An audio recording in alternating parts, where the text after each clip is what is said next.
in a state of confusion and surprise. We fear this. We fear that they have something out that the majority of the people don't know about. Olan tüm halkların hakları gibi haklar. Ne aşağı ne yukarı, ne fazla ne az. Pent-up feelings that may result from decades of repression and people who've had members of their family killed by that regime. A lot of killers. Get a lot of killers. Why you think our country's so innocent? But I won't attack it because someone sicks me on. I don't let anybody use me to fight their battles.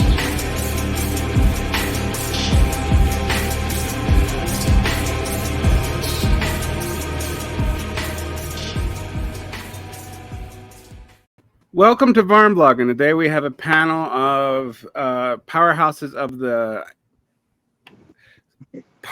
anti-authoritarian, semi-post, quasi-left. I don't even know. So this is Varn from Varn Blog. I'm the only person arrogant enough to name my podcast with just my name. Arnold Schroeder of Fight Like an Animal, and Daniel from What is Politics. And today we're talking about a specific book, Disciplined Minds, which is an older book, but of the critiques of higher education and of secondary education I've read, and what it implies for class structure and class politics, one of the more interesting books. Arnold recently talked about it over on Fight Like an Animal, and Daniel's been pushing it for a while. I mean, he's the one who got me to read it.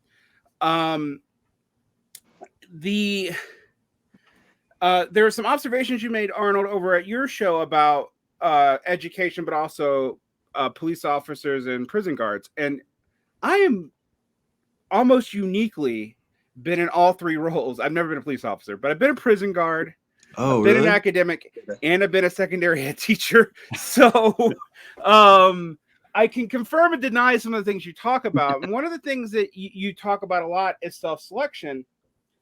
And I think that explains a lot. But the other thing I think people need to take account for, and I can say this as a prison guard, is that the longer you do it, even if you do not have the personality that is normally attracted to that job, you will either develop that personality or you will get weeded out.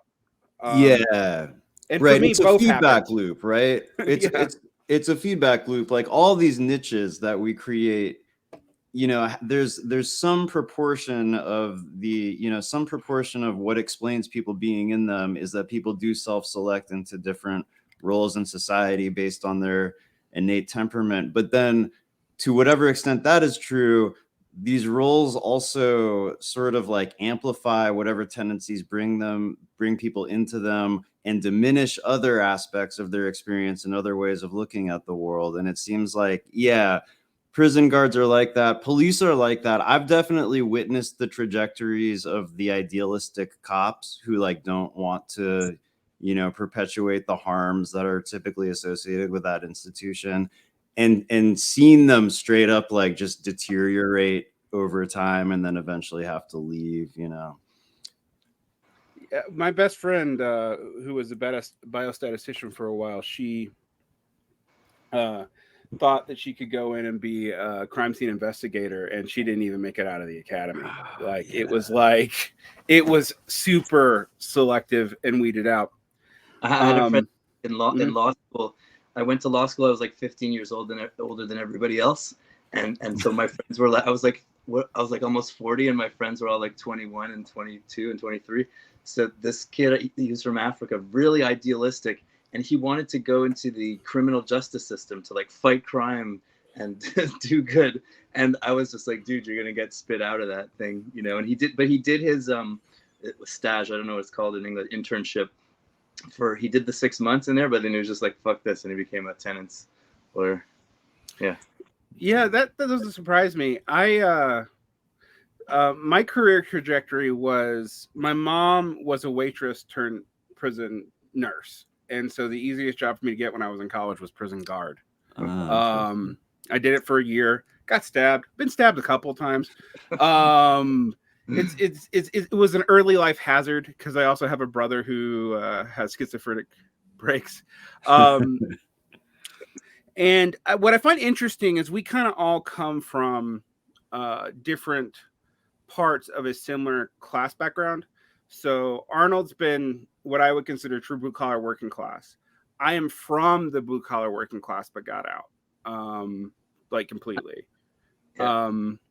So my dad is an auto mechanic. My stepfather's an auto mechanic. My actual dad's a grifter, just to be honest. And my mom was a waitress who became a nurse when she was 40 and worked in that field for about 10 years.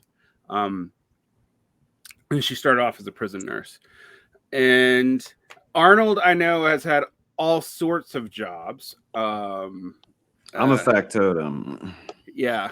And I think you come out of the semi-lumpenized working class, is the way I would say it in dirty Marxist terms. Yeah.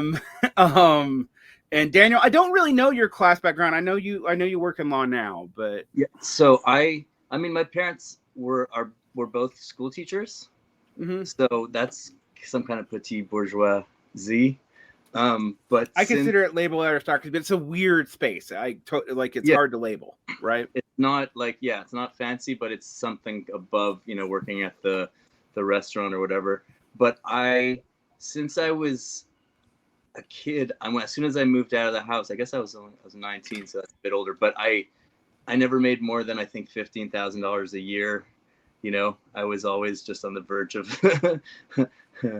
1 year I made like $40,000 from some crazy, contract thing. But yeah, basically until I became a lawyer, I made $10,000 to $15,000 a year, my whole entire life until I was like 40 something. And now I make like $25,000 a year. So I feel like a pimp. I'm a lumpen petit bourgeoisie or something. Yeah. What I find interesting about this is, we are all actually not the standard for leftists. We're all slightly, but and I can say this: when I went to Brooklyn, during Occupy, I was actually a professor at that point abroad, but it's the most I've ever been subtly class shamed. It was around leftists. Yeah, totally true fact. Can you talk about it? Tell us about it a bit. So I went to this bar in Brooklyn. I was hanging out with this Marxist group that was around the Ivy League, and there was this anarchist from Crime Think, and I think I should be careful, but I think he went to Sarah Lawrence, and he was commenting on the fact that I didn't speak good Chinese because I went to Asia and learned Korean and a little bit of Mandarin, and a very little bit of Mandarin, like on the ground, because I have no one taught that where I went to school. Like that wasn't even an option. I knew a little bit of Korean from having Korean family, but I mean, very little. And this guy started spouting off, grad school Mandarin, and talking about his co-op and this, that, and the other, while clearly educationally shaming everyone around him.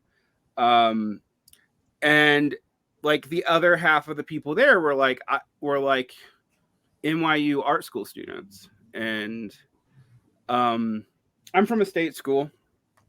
I do have an MFA. I'm pretty highly educated. I almost went into law, and I got selected for out of it between being a prison guard and working in insurance. I discovered that I did not want to do that.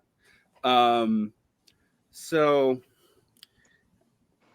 I was just sitting there, and I was just like, God, the cultural capital mongering right now is intense. Like it's even probably more intense than I dealt with as a professor in South Korea, working with some people who went to University of Chicago or the Sorbonne or whatever. And I'm like, these people are really trying to show their class status, but also trying to deny it at the same time. It's a very weird scenario. Like it was like when I went to education graduate school, and I was listening to all the middle class, upper middle class, mostly white future teachers. And I had the same impulse there I did it. I got so mad one day I took Pulp's Common People and played it in class because they pissed me off. The song about Yanis Varoufakis's wife or whatever? Yeah. Ah, shit, my phone. Hang on, I have to turn this on. No problem. So, Arnold, what's your experience with that in left-wing spaces? I know anarcho green spaces are a little different than Marxist, but Well, it's changed over time in this way that makes me feel like either our class distinctions are more like pronounced now than they were, or that movements have become more conspicuously middle class than they used to be, because I find that now most like meetings that I could possibly go to, there's a sort of significant class anxiety that I experience where I'm like, oh, all these people like grew up going on vacation and whatever else, you know. And I don't really feel like that was true when I started organizing in the mid 90s. And so I don't know if we just like fly more class flags than we used to, or if movements are more middle class than they used to be. I really don't have a theory of it, but I notice it. I notice it all the time. There's like these unarticulated, you know, for as much as people love to be like, oh, let's examine all our like unarticulated biases or whatever. There is this profound class is more absent from that. Like people are like strikingly not self-aware about class in a lot of movement contexts where they are extremely like aware of the way that race and gender structure their perceptions and, you know, like have influenced their experience of life. There's sort of like a conspiracy of silence I notice about like people's uniform middle class backgrounds, which I don't know. I don't know to what extent people are aware of that or not.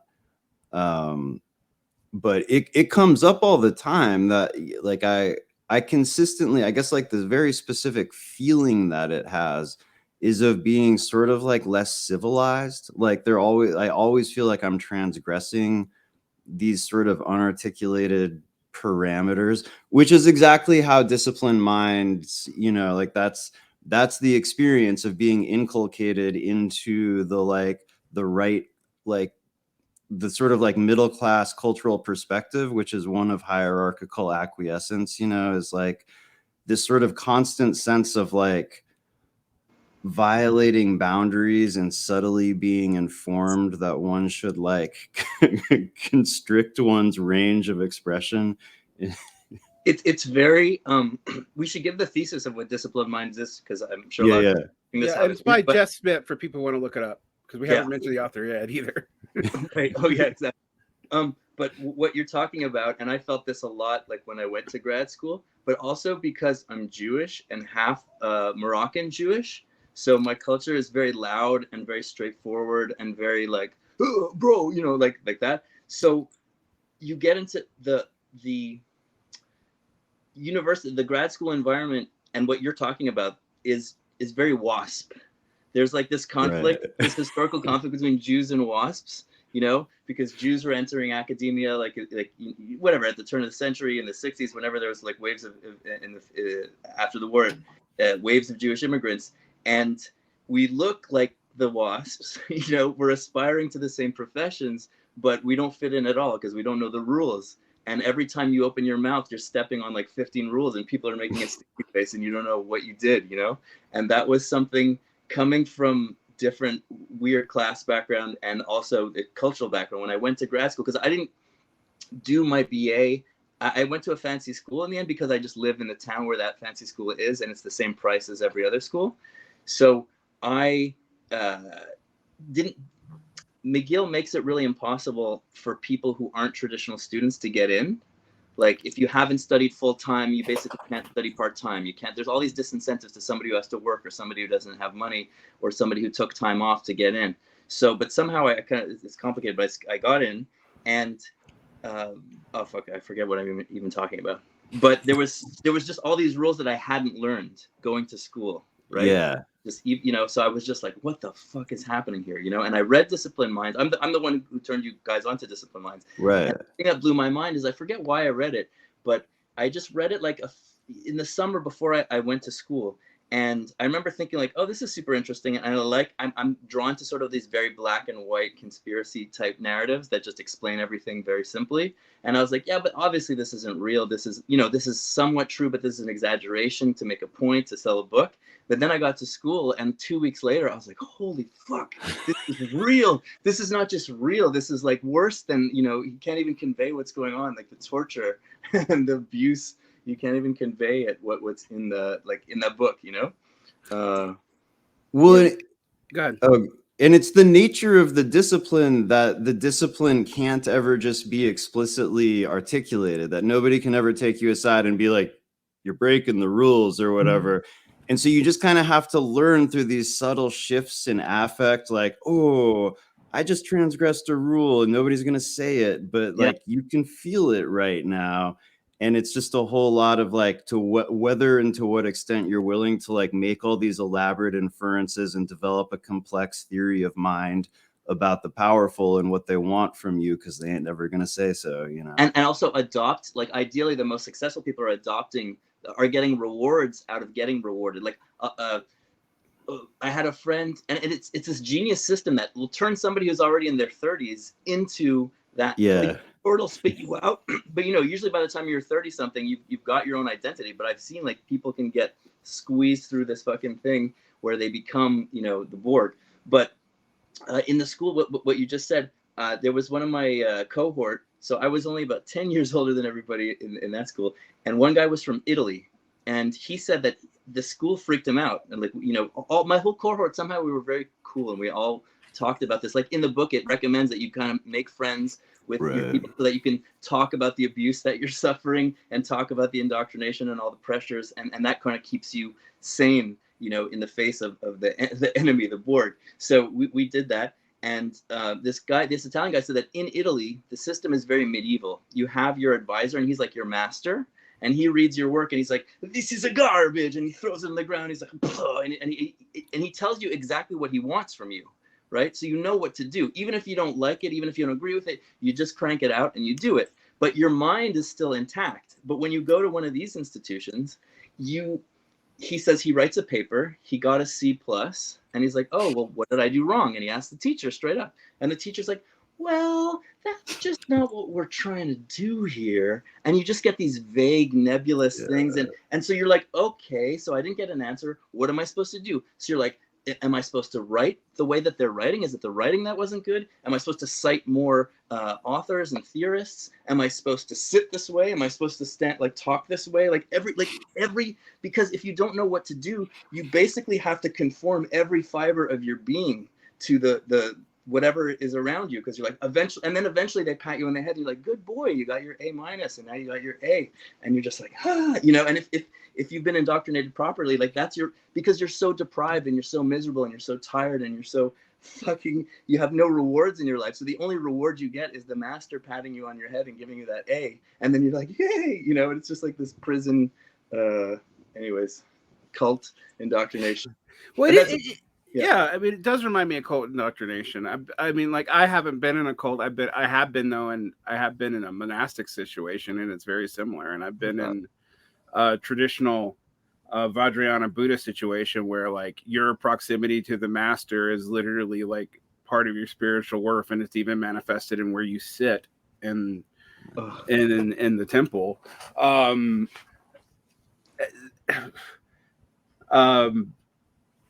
One thing I find fascinating about this is that there are some trends that have changed since Discipline Minds was written, and I can speak to that as a person who works in education. But the fundamental truths of it are still kind of there. One of the things I noticed, for example, in English, you don't really, in a master's degree, particularly if you're like an MFA, you're not sitting for massive amounts of comps. What's comps? The test that you have to do to like memorize, but who you pick as your thesis advisor and who you pick on your thesis committee, and the same with your dissertation advisor and dissertation committee, is utterly political, and it's often a test of just that choice more than anything else you do, of where you're going to end up, because it affects who will recommend you, how they'll recommend you. And it's super arbitrary. There is no way, like even student to student, we often cannot sit down and tell each other what they actually want. This gets worse in university. As many people will know, in the humanities and in the social sciences, you'll be given, and this is not true for a lot of professional degrees, and it's interesting the difference, right? So if you go get a EED or a PhD in ed, you'll have to do like an annotated bibliography of maybe 100 pages. Okay, that's a lot of bullshit work. But if you sit for comps in history or comps in English, you're going to be given a list of 400 books that you're expected to basically read in a year, in addition to all your other coursework. And what I find really fascinating about this is there's actually an inverted relationship between the value of the terminal degree and the amount of gaslighting you go into. So like a professional degree has less of it. It's still there, but if you're like in English or history, one of these, like, you're basically mentally torturing yourself. You also tend to do most of the actual research and actual proofing and all the tedious stuff for your thesis or dissertation advisor, which is how they're able to produce what they produce. One of the things that I was fascinated about when I became an academic coming out of insurance, and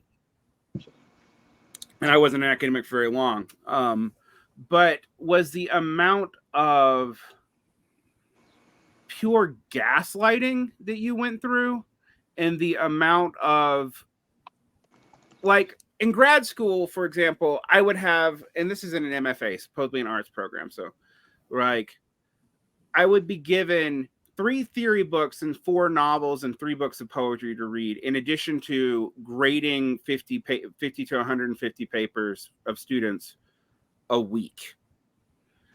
And I actually tried to read it. Now I'm a super fast reader now. I can read, but most I discovered, and I got really pissed. This was like a secret rule that no one ever articulated, that you only actually ever read the stuff you were going to write your paper on.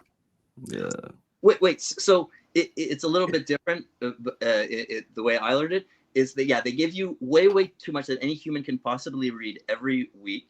And that's on purpose, right? It's your coursework, and your coursework is purposefully impossible to handle, right? On top of your teaching duties, and the teaching duties, the rich kids don't have to do the teaching duties. The TAs are people who don't have enough money, and they need to support themselves. So you're kind of in this like second tier class already, which is a huge disadvantage because you've got so much work to do, you can't possibly do it, and then you have to fucking grade these papers. And everybody, of course, is doing a hack-ass job grading these papers. And if you want to, like, every student, they didn't know how to formulate an essay because our education system's deficient before university. So you just want to give them like a quick little paragraph on, hey, you should put your thesis statement first, and then everything flows from there, and like on everybody's paper. But you're doing that, and you just destroyed your whole ability to write your own paper because you fucked up all your time. But I did that anyways, and I fucked up my time. But the point is that they taught us. So the unwritten rule for us is you have to pretend that you read the stuff. You can't just only read the stuff for your research paper, because you have to go to class. It's like kindergarten, okay? You're sitting in a class with 8 people, and I've never heard of, like, for adults, that attendance is compulsory. We had a teacher who was like, you always come to class, and if you're sick, you come to class anyways. You don't miss any class. It was like being in kindergarten. And she got sick, of course, and she'd missed a month of classes. But so the idea is you have to pretend, you have to read enough or read smartly in those books, enough to pretend that you read it and talk about it in class. And it's just a dog. Or you have to listen to the right people and regurgitate the right. Of course, yeah. The teachers always love when you, in law school, I had a teacher who, if you wrote his jokes as the answers in the test, like as part of the answers, you get at like bonus marks. It was like ridiculous. But so the head of the faculty, I forget what he's called, the president or the chair of the faculty, he brought our cohort in. So there's about 8 of us, and he tells us, so some strategies for dealing with grad school. And he's like, and how you're going to write your PhD, because we're doing master's degree, but we're on track to do PhD. So he's like, when I write a book review, I don't read the book. Like when I publish a book review in a peer-reviewed scholarly journal, I don't read the book. I just read the introduction and the conclusion, and then I write my review. And we're all sitting there like with our mouths wide open, like, what the fuck is happening right now? And then he saw us and he was just like, oh, but then of course, after I read the book, you know, just to make sure I didn't make any mistakes. And then he says, and that's how you should do your PhD thesis. Because in anthropology, you're supposed to go live in some, you know, Right. place and stay there for like, you know, ideally 3 years, but at least like a year. And he's like, once you've been there like a month and you've had all these observations, you write them down, and that's your thesis. You know everything that you need to know at 1 month in, which is like breaking the cardinal rule of anthropology. You're not, like, the idea is like you're coming from such a different perspective that you're not going to understand this. Even when you've been there for 3 years, you're not really going to understand it, but you're going to understand it enough to talk about it. But like not after a month where you're still completely in your own prejudices and your own, you know, paradigms. So that's what he's telling us to do. Like everything is about cutting corners, pretending, you know, because basically if I can just write a bunch of shtick and it sounds good, well, there you go. I get my, you know, that's my paper. That's going to be my famous book or whatever it is. Well, I mean, what I find interesting about the Smith book is if you combine it with other observations, like Michael Sandel's Myth of Meritocracy, or the book by Joseph Tinctor from the 70s, The Rise and Collapse of Complex Civilization. These actually follow mathematically predictable trends, and they have mathematically predictable effects. What do you mean? So what I mean is like,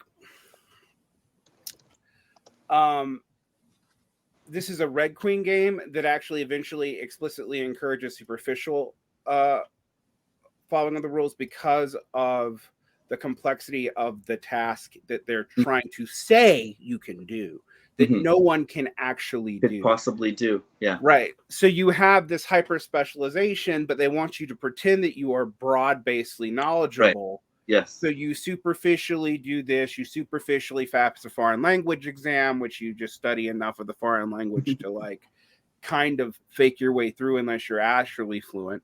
You learn how to read books in a particular way for the test and project. And Arnold made this point in his show, and it's something that I learned too. You learn to project a certain theory of mind. So someone like me who is like highly, I do not take well to indoctrination, and I tend to be mildly contrarian. And this is an interesting problem on the left because this is also actually a predictable rote response. All right. And we can get into that later. But I was able to figure out how to navigate the politics of it and predict what my teachers wanted, which was a weird mixture of conformity and novelty at once. So the paper I got most rewarded for in graduate school was a complete bullshit paper where I took a bunch of postmodern, post-structuralist theorists, a bunch of 50s modernist poetry, and then wrote about it through the lens of Buddhist epistemology. And the reason why I did that is I realized no one knew how to check me. I knew enough about it from my own personal weird idiosyncratic background that I actually could speak fairly knowledgeable about it, but it didn't matter if I was or wasn't. I knew how to do the citations. I could find superficial quotes from Baudrillard and Foucault and Bakhtin, throw it together, and it was uncheckable. Whereas I actually tried to do serious research on the Korean American author Teresa Park Konchai on the ambivalence of nationalism, the way certain Korean nationalists were using her work, which I thought was dishonest. And I even found them literally dishonestly quoting her. Like they were like quote selecting in ways that you had to read and deliberately. And so I called it out in the paper, and I thought that's what you were supposed to do. And that paper never saw the light of day. Like I got to speak on it once at a conference, and it was pretty much blacklisted from publication. And I realized immediately that I didn't want to do this anymore. I'd gotten my MFA. I was working at a university in South Korea. And I was like, this is bullshit. This is utter bullshit. What I realized is, particularly in South Korea, it was even worse because they had the BS metrics that they used was actually explicit, as opposed to implicit in America or in Canada. So like they were like, we just care that you have a certain amount of Thomson Reuters scores. So if you go to this stupid like pedagogy conference where you can literally throw together a thing and they're going to publish it no matter what it is, if you got accepted into the conference, that is just as good for us as if you do real research. Like, and it was different. That would never be accepted in American academia. But what was interesting is the reason why it wouldn't be is because it makes the game explicit as opposed to implicit. All right. The game was just stated where I was at. So I got out. Also, the other thing it did is I didn't enjoy reading again. I read about 100 books a year, but I didn't enjoy reading again until I got out of academia. When I was actually in academia, I did not feel like I could read anything for my own personal interest, even after I had completed my degree. Until I got tenure, I felt like that was not allowed, and I had no real hope of ever getting tenure because I saw the trends that we're seeing now. I saw that as early as 2005. And what was interesting is Jacques Bazoum, another old school academic, French academic, actually predicted a lot of this stuff. He predicted at the end of the 60s, right, about how this would develop. And he was right. Why did he see that happening? Because I have questions about that. Well, because he saw the mission of the university as being incoherent, a weird mix of medieval kind of caste training and actual knowledge preservation and research. And he said, one, those three things aren't really copacetic. And even the research and the knowledge preservation, particularly in the humanities and history, those aren't the same people. Like, you are not necessarily good at the research if you are a good teacher of that field, and vice versa. Academics always say they are, but I can tell you as a person who studied pedagogy and a whole lot of cognitive psychology, no, there actually is no correlation between being a good researcher and being a good teacher. Yeah. Completely different skill set. And it's like obvious that it's a completely different skill set when you get that. So he predicted that. He predicted that tenure was going to actually have the opposite effect of what it was sold as. Tenure is supposed to give you academic freedom, but it was hoarded so much by a small group of professors who could politically use it for vague standards and in ways that were super vicious, that it would lead to a smaller and smaller group of people having it, and then a bunch of hyper-exploited para-academics who basically kept all the teaching load going, and that the universities, as their mission expanded and their need to attract certain kinds of students with more and more nonsense expanded, and this is in the 70s that he's predicting this, would need to have more and more of the actual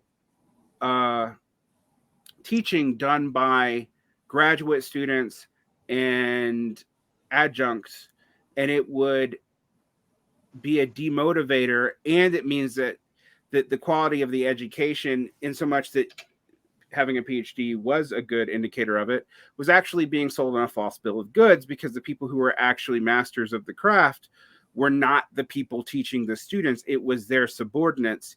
And it would also he predicted it would make them lazy, because they would not have to deal with constantly making and re-energizing the basics of their field. They could become more and more narrowly specialized. That would, over time, lead to a general disinterest in anything outside of your field. So you have hyper specialization, and this is where Tainter kicks in. And he's writing a book about this in the late 70s too. I think the book was published in 84, but the papers came out in like 75 to 78.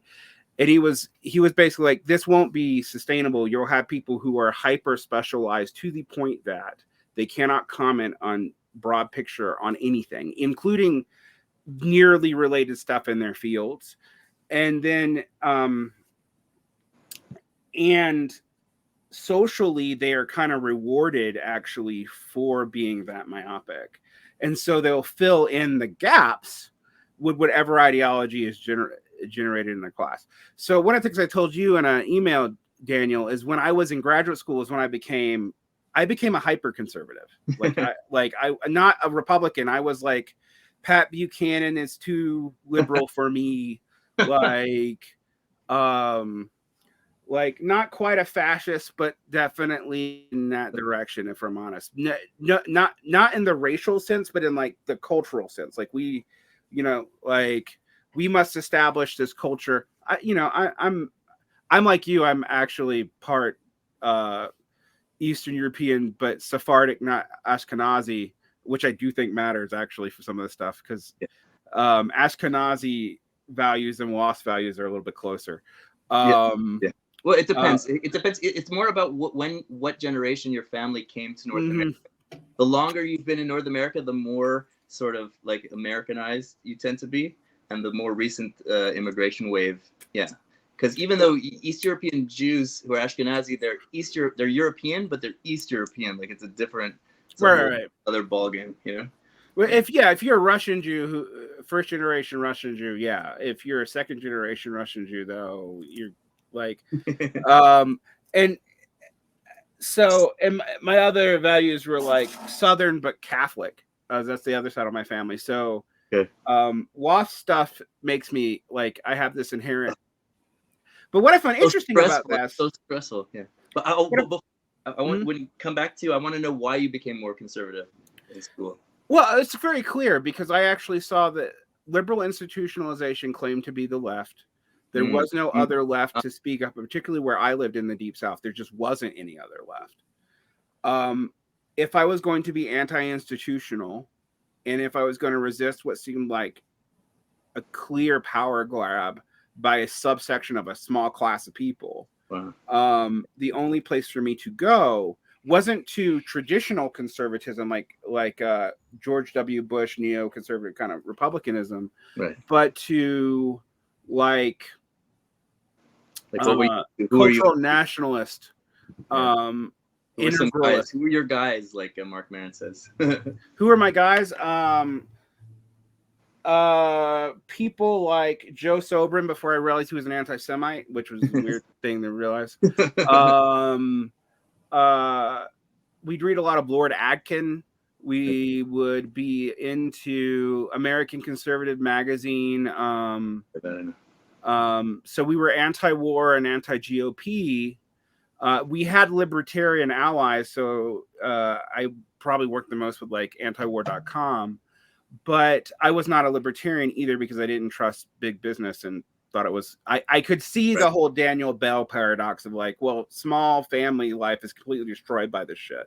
Absolutely, against conservatism, exactly. Right. So what was interesting to me is like if you actually hear why I became this, a lot of the values that operate on me as a leftist, with the exception, and I can talk about my particular.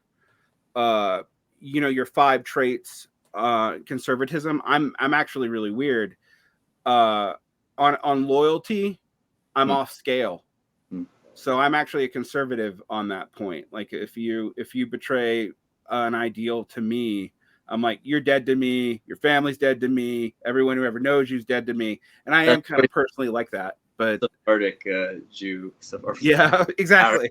Very Arab, yeah, exactly. Yeah, your story sounds just a lot like almost half of conservatives probably running around today. Like exactly, and this fits in with all of our projects, right? Because everyone is conservative, not everyone, but a huge. Besides rich people, right? The people who are conservative, it's because they're identifying these liberal elites as the left, and they see them doing horrible things, and well, they're like, well, that's the left, so I'm the right, and whatever I like, freedom and whatever, worker freedom, that's the right. And this is a huge, it's a huge thing to overcome, but it's also an opportunity, because when we understand that, people are actually left-wing predisposed in a huge way, they just don't realize it yet. There's like a lot of fertile ground for communication with those people, I think. I think we can come back to how the disciplined mind works, but I think this actually is something important about the culture of even the non-liberal left, and I'm putting that in quotation marks because it's. I think now there's a whole lot of doth protest too much about liberalism amongst a lot of the left, where I'm like, so you guys call each other liberals because it may be true for all of you. Discourse. But I mean, there are traits that I personally have, though, that aren't conservative. So on the disgust factor, I don't have it. Like I actually weirdly have, like, even less than the average liberal. I'm not disgusted by much of anything. Okay. Some of that is moving between classes. Some of that is, I think, particular class ethnic alignment that's just kind of weird, where like, you know, we're outsider insiders all the time because we look like the dominant paradigm, but we're pushed out all the time. And I have non-white family and stuff like that. So it's not clear that I would be able to belong to the dominant culture anyway. So having a strong sense of disgust about that wouldn't make any sense. Plus, I don't think all this is rational. Like, I don't think this is something you have control over. Yeah. Well, a lot of it sounds like from what Arnold talks about is a bit genetic too. Like, yeah. Some of it's probably genetic. Some of it's probably epigenetic. Some of it, I mean, like, there's probably complex triggers for a lot of this that we're just now beginning to learn. But what I find, go ahead. So, well, we should give the thesis of we're 40 minutes in. We haven't said thesis yet. We can each give what we got. You know, my main idea of what the thesis is that academia is an institution which is there to break the professional. And he talked, you know, when you talked about hating your research, that's something that I was really shocked by too, because I was self-taught basically. And then I come to this place where I expect we're going to be in a place of higher learning. And I think that's what Arnold was looking for when he was thinking of going there, you know, and I'm going to learn all this stuff. I'm going to be in this community of scholars, people that are engaged. And then I get there and I'm the only one who's excited about what I'm doing. Everybody else is fucking miserable and just like, they don't give a shit about what they're doing, because what they're doing is the easiest possible thing so that they can survive through the day. I'm picking the most narrow, most simple thesis, because if I pick anything that's interesting or innovative, I'm definitely going to make a mistake at some point, and I'm going to have to backtrack and start again, which is just the process of doing anything new, right? Unless you just like hit the jackpot. And that's fatal. That destroys your life. All you know that derails your entire everything. So everybody's picking the most narrow, boring thing. You ask anybody about their thesis, and they're like, "Oh, whatever, it sucks. It's some stupid shit," you know. Anyhow, so the point of the book is that academia at the grad level is there to break the will of the elite intellectual class, who are going to be the thought leaders in whatever fields, because he's the writer is actually a physicist. He was the editor of the top physics journal. I forget what it's called, but at the time, maybe it still is now. I don't know anything about physics. And it's interesting because all he's talking about is physics, and you think it wouldn't apply, but it's the same techniques and the same everything applies to humanities, probably worse, because like I think Noam Chomsky talks about a lot. It's more important to control what the humanities person is thinking, because he's the one who's going to be writing stuff and giving people ideas. Like they're the ones who are going to be writing New York Times columns. They're the ones who are going to be writing popular books. So it's much more important to crush and break them than it is like the physicist. The physicist, all you have to teach him to do is behave the right way. As long as you behave the right way, as long as you do the work, as long as you build the nuclear weapons, as long as you build the like evil preservatives or whatever you're doing. So his idea is that it's about separating your moral life from your behavior, and you're turning everyone into basically Adolf Eichmanns. Like, well, what I'm doing is horrible, but this is how you make a living, and this is not me. This is just what I'm doing, and there's that. But there's, yeah, basically it's and it sounds conspiratorial. The idea is to break the minds of the scholar to serve power. And I think it has a lot to do with, I spoke to my professors because I had really cool advisors and supervisors, like the three people in the school who were like sort of materialist thinkers. I had them, including one like real right-wing conservative guy, but you know, in anthropology, a conservative is often a materialist. But anyhow, I asked them, like, what was it like when you were young? Like, when you went to school? Like, this is so brutal what I'm going through. I don't understand. And they were like, one of my thesis advisors, he was a bit of a rock star, so he was a bit separated from all this stuff that's going on. He's like, I'm surprised. When I was young, yeah, of course you had plenty of time to do your research, and you're encouraged to read the right books. And of course you read the whole book. What do you mean they're telling you not to read the whole book? Like, you had no idea, you know? And the way I see is that after the GI Bill in the US and the similar things were happening in Canada and Europe, but before World War II, university was just for elite people to begin with. You had to be rich to go to university. There was just no way that you could take time off from life to go to university. You couldn't afford to go to university. All of a sudden you have this GI Bill that's giving all these people all these, you know, free education. And so all these working class people come to college and they get radical ideas. And you could see it in the anthropology, that the anthropology of the people who went to school in the 50s and 60s is very radical, and it's very practical minded. The idea is, well, how can we make the world a better place? How can we improve society? I see that a lot in anthropology. And then the idea, there's like a shift towards this postmodern stuff which is basically about how do we make excuses for not doing anything? How do we pretend that we're radical, because we still need that cachet? We still need to feel like we're cool or we're doing something, because the tradition is so leftist, right? But we have to make sure that we don't do anything. And it's about breaking your will, breaking your mind, making you stupid, but very like taking the smartest people in society and making them as stupid as possible, as inward looking as possible, as incomprehensible as possible. And if you see that, the beginning, like Foucault is not the worst offender, but he's worshipped like a god, at least in anthropology. And if you see that Foucault versus Chomsky debate, I think you, Varn, were telling me, or maybe it was Esri was telling me, that everybody sees Foucault as the winner of that debate. But I'm just like, what?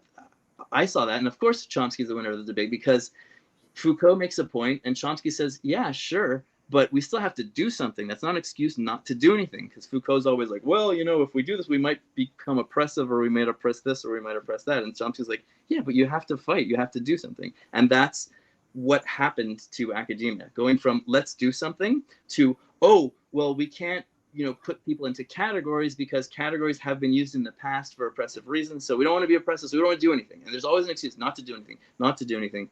I don't know if I'm making any sense, but yeah. Yeah, I think that I'm going to turn it to Arnold a little bit, but I think this is one of the things. I left anthropology an undergrad because of the debates around whether or not we could call ourselves a science. I loved anthropology. I studied anthropology. I realized early on that it was colonially sketchy. I knew when I was in high school, just from my own reading about stuff like the whole Mongoloid, Negroid debates and stuff like that. And I knew about it, and I'm like, well, that's messed up. And ironically, by the way, they still teach cops to do forensics off of that 19th century research. Swear to God. If you want to know why some of it's so racialized, I was like, wait, you talk about Mongoloid, Caucasoid, and Negroid hair and the admixtures thereof, and most hair comes up as mixed. That's because it's not valid, you moron. But yes, they still teach that. I can get a book, you can find it on the internet about police forensics, and so, they're using 100-year-old anthropology for some of their forensical diagnostics. Keeping it real, keeping it OG. Yeah. But regardless, because they're doing internal colonialism, right? Because early anthropology, the whole point of it, right? Bingo. Why in a powerful institution that's funded to the tune of zillions of dollars by governments and by rich people, it's because it's doing something for the governments and the rich people. So at that point, especially 19th century, the birth of anthropology was, well, we're going around colonizing all these countries, so how can we understand them so that we can control them better? Today, if you're an anthropologist, if you're doing anything besides academia, you're going into advertising. You're going into, how do we make people feel fat in this country, where in Mauritania being fat is seen as great? How do we make them feel bad about being fat so we can sell them this shit or that's it? That's what. How do we sell deodorant to Koreans who have never used it and don't feel like it's necessary? One of the things I would say about that, interestingly, so I wanted to do that. I took the ASVAB and got noticed by West Point, and then I realized that if I took that job to study anthropology, I'd be working for the CIA to tell them how to kill people in other countries. So I didn't go that route. I had this really naive belief, and you could tell when I tell you this, now that we have our class knowledge, how naive I was. I thought I could get out of working class and be a writer, an anthropological writer for National Geographic. So I was going to study science and journalism. That's idiotic, but no one told me at all in 1998 that was idiotic. They actually encouraged me to do it. It seemed ambitious and smart. So when you get to the grad level that you realize it's idiotic and that this is just never going to... I realized about 2 years in, actually, to undergrad. So I switched to philosophy. I was more naive than you. I was more childish. I switched to philosophy and in English, which sounds absurd, except that if you know what you take for the LSATs in the United States for the law school test, that's the perfect combination to pass it. Because it's basically... those in Well, the LSATs is it's literally it is an exercise in juridical and formal logic that you won't actually use in real life. But it just tests your ability to do verbal logic traps, which lawyers do a lot of, if we're honest. Sure. So you sit for that. So you study English. They'll tell you secretly, if you get the right person, like pre-law's for chumps. Do English and analytic philosophy to pass the LSATs, and you can do whatever you want. Oh, so you did that for that reason? Yeah, I did it for that reason. And then I worked. First I worked as a prison guard during college, and I got out of that. Even though I was a conservative prison abolitionist. Real true story. I hated work. Like my coming out of prisons was like, it'd be more humane to just cane people, which I say to shock people, but I mean it. Like, I don't actually think we should cane people, but I do think it's more humane, frankly. Listen, I've gotten in a lot of physical fights, and I keep trying to think, like, how can you legislate having a little bit of a punch in the face be okay and not have that turn into complete chaos? Because honestly, if you ever learned it in life, somebody gets hit in the face, sometimes you learn something in a way that you're not going to learn otherwise. I agree. It really is. It's very, anyways. I think our rough and tumble blue collar backgrounds are showing up, except for you. You have a white collar background, but it is true. I actually have thought.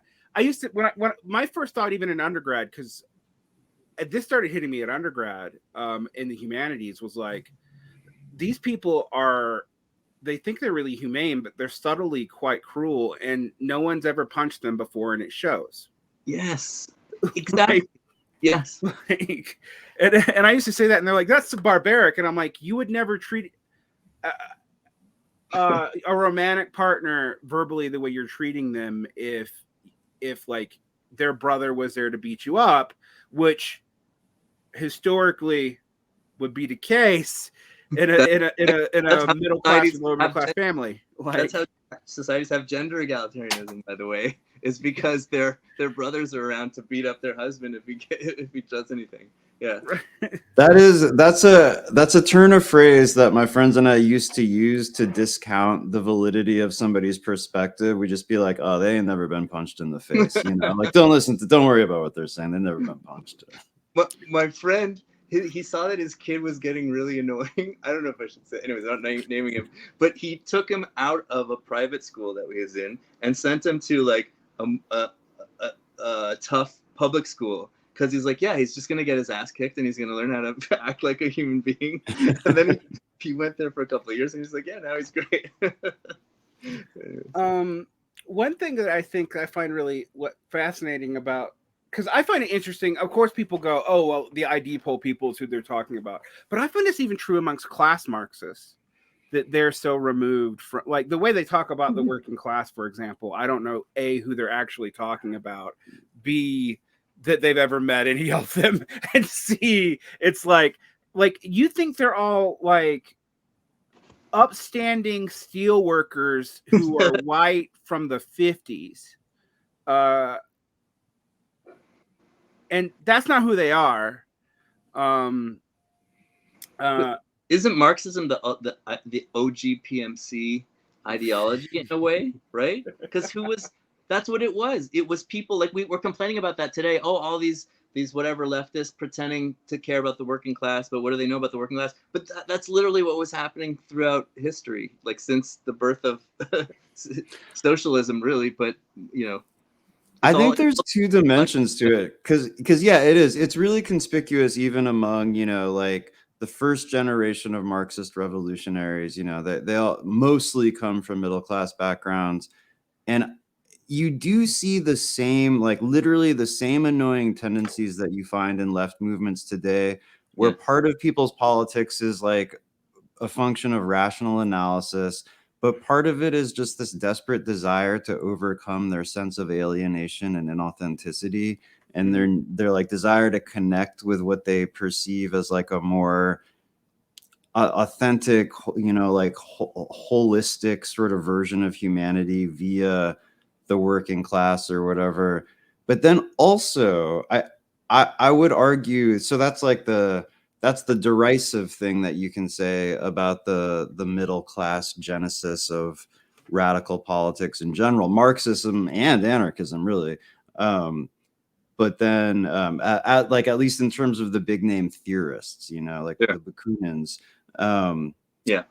But then I also think that it's partially a function of living in two worlds, right? Like there is something about, if you look at like the situation in Russia when the revolution in the 1905 or 1917 revolutions, it's like the ruling class and the peasants literally lived in totally different universes. Like they really just didn't know very much about one another's experience of life. And so it'd be kind of hard for either of them to formulate a politics that implied like a transformation for everybody, but the middle class in a way was just like more aware. And you can also see how in a lot of political movements, like especially like the prophetic tradition in various political movements, like in upland Southeast Asia and Native Americans or whatever, it's like often people who lived in both worlds, who've had exposure to both the indigenous way of life and the colonialist way of life, who end up being the revolutionaries, right? I think there's something just about, like, in the same way that anthropology is supposed to be politically dangerous because it gives us access to a wider range of human possibility. Like just having lived into radically different, or like being able to see radically different ways of life does kind of make one more revolutionary, I think. This is a weird thing with the PMC stuff, because we argued about this a little bit. Like, I think it's a valid social category. It's a real one. Its class incentives are really weird and hard to predict. One thing I find fascinating that you pointed out, and I think you're correct on, though, is that it is harder to predict people's politics now based off of their mode in production than it is off of their income consumption, their age, their region, and especially education, which is like discipline mind things. And the thing is too, because Marx, if you know this way better than I do, but Marx didn't talk about working class that much. He was talking about the proletariat, right? Yeah, the person, because if you say working class to a regular person, they're thinking, well, a peasant is a working class because he works all day. And you might think, oh, well, the teacher is working class because they work, like anybody who has a job works. But no, Marx was talking about the proletariat, the person who has no property and all they have is their labor to rent out. And the reason he classified it, I don't have fully formed ideas about this, but the reason he classified it that way is for predictive ability. The whole idea is, well, you're going to have more and more of a proletariat until it reaches a certain critical mass. And then those people they're going to see their common interests. They have certain things. They're agglomerated in large groups. They speak together. They know each other. And they're eventually going to realize that, well, communism makes more sense for them than capitalism. So they're going to act on it. And Marx, predicted off because, that book, Adam Przeworski or whatever it is. Adam Przeworski, yeah. Yeah. So Ezra gave me this book. And basically, at one point, he shows that, the working class as defined, like the proletariat, never got even close to 50% in most societies. The highest was in Belgium. It was 50.1% for 1 year in 1912, and then it goes down. So if we're going to try to think about how we can have some kind of egalitarian society today, we can't base it on those predictions because that's not going to happen that way. So how can we predict behavior? And I don't think, somebody's position in the workplace hierarchy doesn't exactly predict their behavior anymore the way that education and other things do. So if we're going to predict political behavior, we might want to categorize things differently. I think PMC is one of these things that's forming, it's not a totally well-formed idea, but it's one of these ideas that's forming to explain how people think and why they act the way they act. So I think we need to be thinking about that stuff a lot. I think we could talk about the process of education, but I also find, and this actually, Arnold put this in my mind, and I was looking at other research because I was like, okay, if like Temperament decides one's politics pretty predictably, and if we can't say it's genetic, we can at least say it's heritable. All right, which that's a fine point distinction, but what we mean by that, it might not be an important one though. Yeah. We don't know the factors that cause one's exact political temperament. We do know they exist. All right. We also know there are outliers. All right. I personally am an outlier. Like, I am a weird person on those stats. I've taken the test multiple times. I've gotten back consistent results. And one of the conservative traits I have very high and have for 10 years since I knew about the test, I've gone back and retaken it, and all the other ones I show up as super liberal. Except for racism. You're 100%. Well, the racist one's the one I show super low on because that's related to disgust. Right. But the loyalty one, I'm like, you know, like if you betray me, I'm like, we should break your kneecaps and starve you. I think that's super cultural, but also some genetic. Yeah, I have that too. I'm sure. I bet I these tests, but I bet I'm there on that scale too. And it's very much about, like, my grandfather was Berber. Like there's that total tribal mentality and honor and all that stuff like that. Yeah. But I find it interesting because I was on the track for what is actually common for former working class people who move up. We tend to be the most brutal, actually, when we get up in the higher hierarchies, because we have survivor's bias automatically, because we got through it. I don't know why the fuck you can't, weakling. Yeah. And then we also have the need to prove to the older, more established people that we are worth it by being, frankly, more sociopathic than them. And that's Cato from ancient Rome. Right. So no, not Cato, Cicero. Sorry, Cicero. But that whole dynamic is very real, because I'm like, you are far more likely to get a radical from a D class A manager or even wealthy person than you are from an upwardly mobile working class or peasant person. But both categories of people do have something that is useful for radical movements. And by radical movements, I don't necessarily mean left or right here. Actually, this is kind of like I'm being content neutral on whether or not we're authoritarian or egalitarian. Is that they can move between multiple class groups and know how to do it. That's something that in general middle class people cannot do, and upper middle class people are the worst. And in fact, I would actually say, for example, a lot of the taboos that we have that we think that working class people are fucking up, is actually those taboos exist so that upper middle class people do not have to class mix and do not have to expand their horizon. Right. Yeah. It is not so much to prove that you belong so much as it is to insulate them from having to be able to move. And I'm going to say something that's probably going to be super controversial amongst even leftists. A lot of our association with safety culture, part of that comes out of dealing with actually traumatized groups, but part of that, if we're honest, is an upper middle class comfortability norm that they're trying to expand to new groups of people. 100%. But it's going to be subject to elite capture immediately. And what you divide, like, some of it is actual safety and some of it is this control thing. That's the class barrier. Like, when I was in the 90s and I saw a lot of that kind of PC type behavior, it was abused, traumatized people who are very poor and have very fucked up backgrounds taking their space, saying, respect me. If I'm in the room, you're not going to talk about me this way. And then upper middle class people taking advantage of that. They're like, wow, look how this person controls the room. Look how much power, in a sense, this person. Look at this, like, I can use this aggressivity for all kinds of stuff. And then there's also, I mean, it's a mix. Like, what WASP will admit to you they're a WASP now? Yeah. I mean, seriously, like, like, why did all the names change from John to fucking Liam? I didn't know. Yeah. I didn't realize WASP was a thing. I thought it was a very Canadian type thing. No, it's not a total US thing. So, like, in the South, it actually isn't a thing. Our elites are not WASPs. They're planter aristocracy.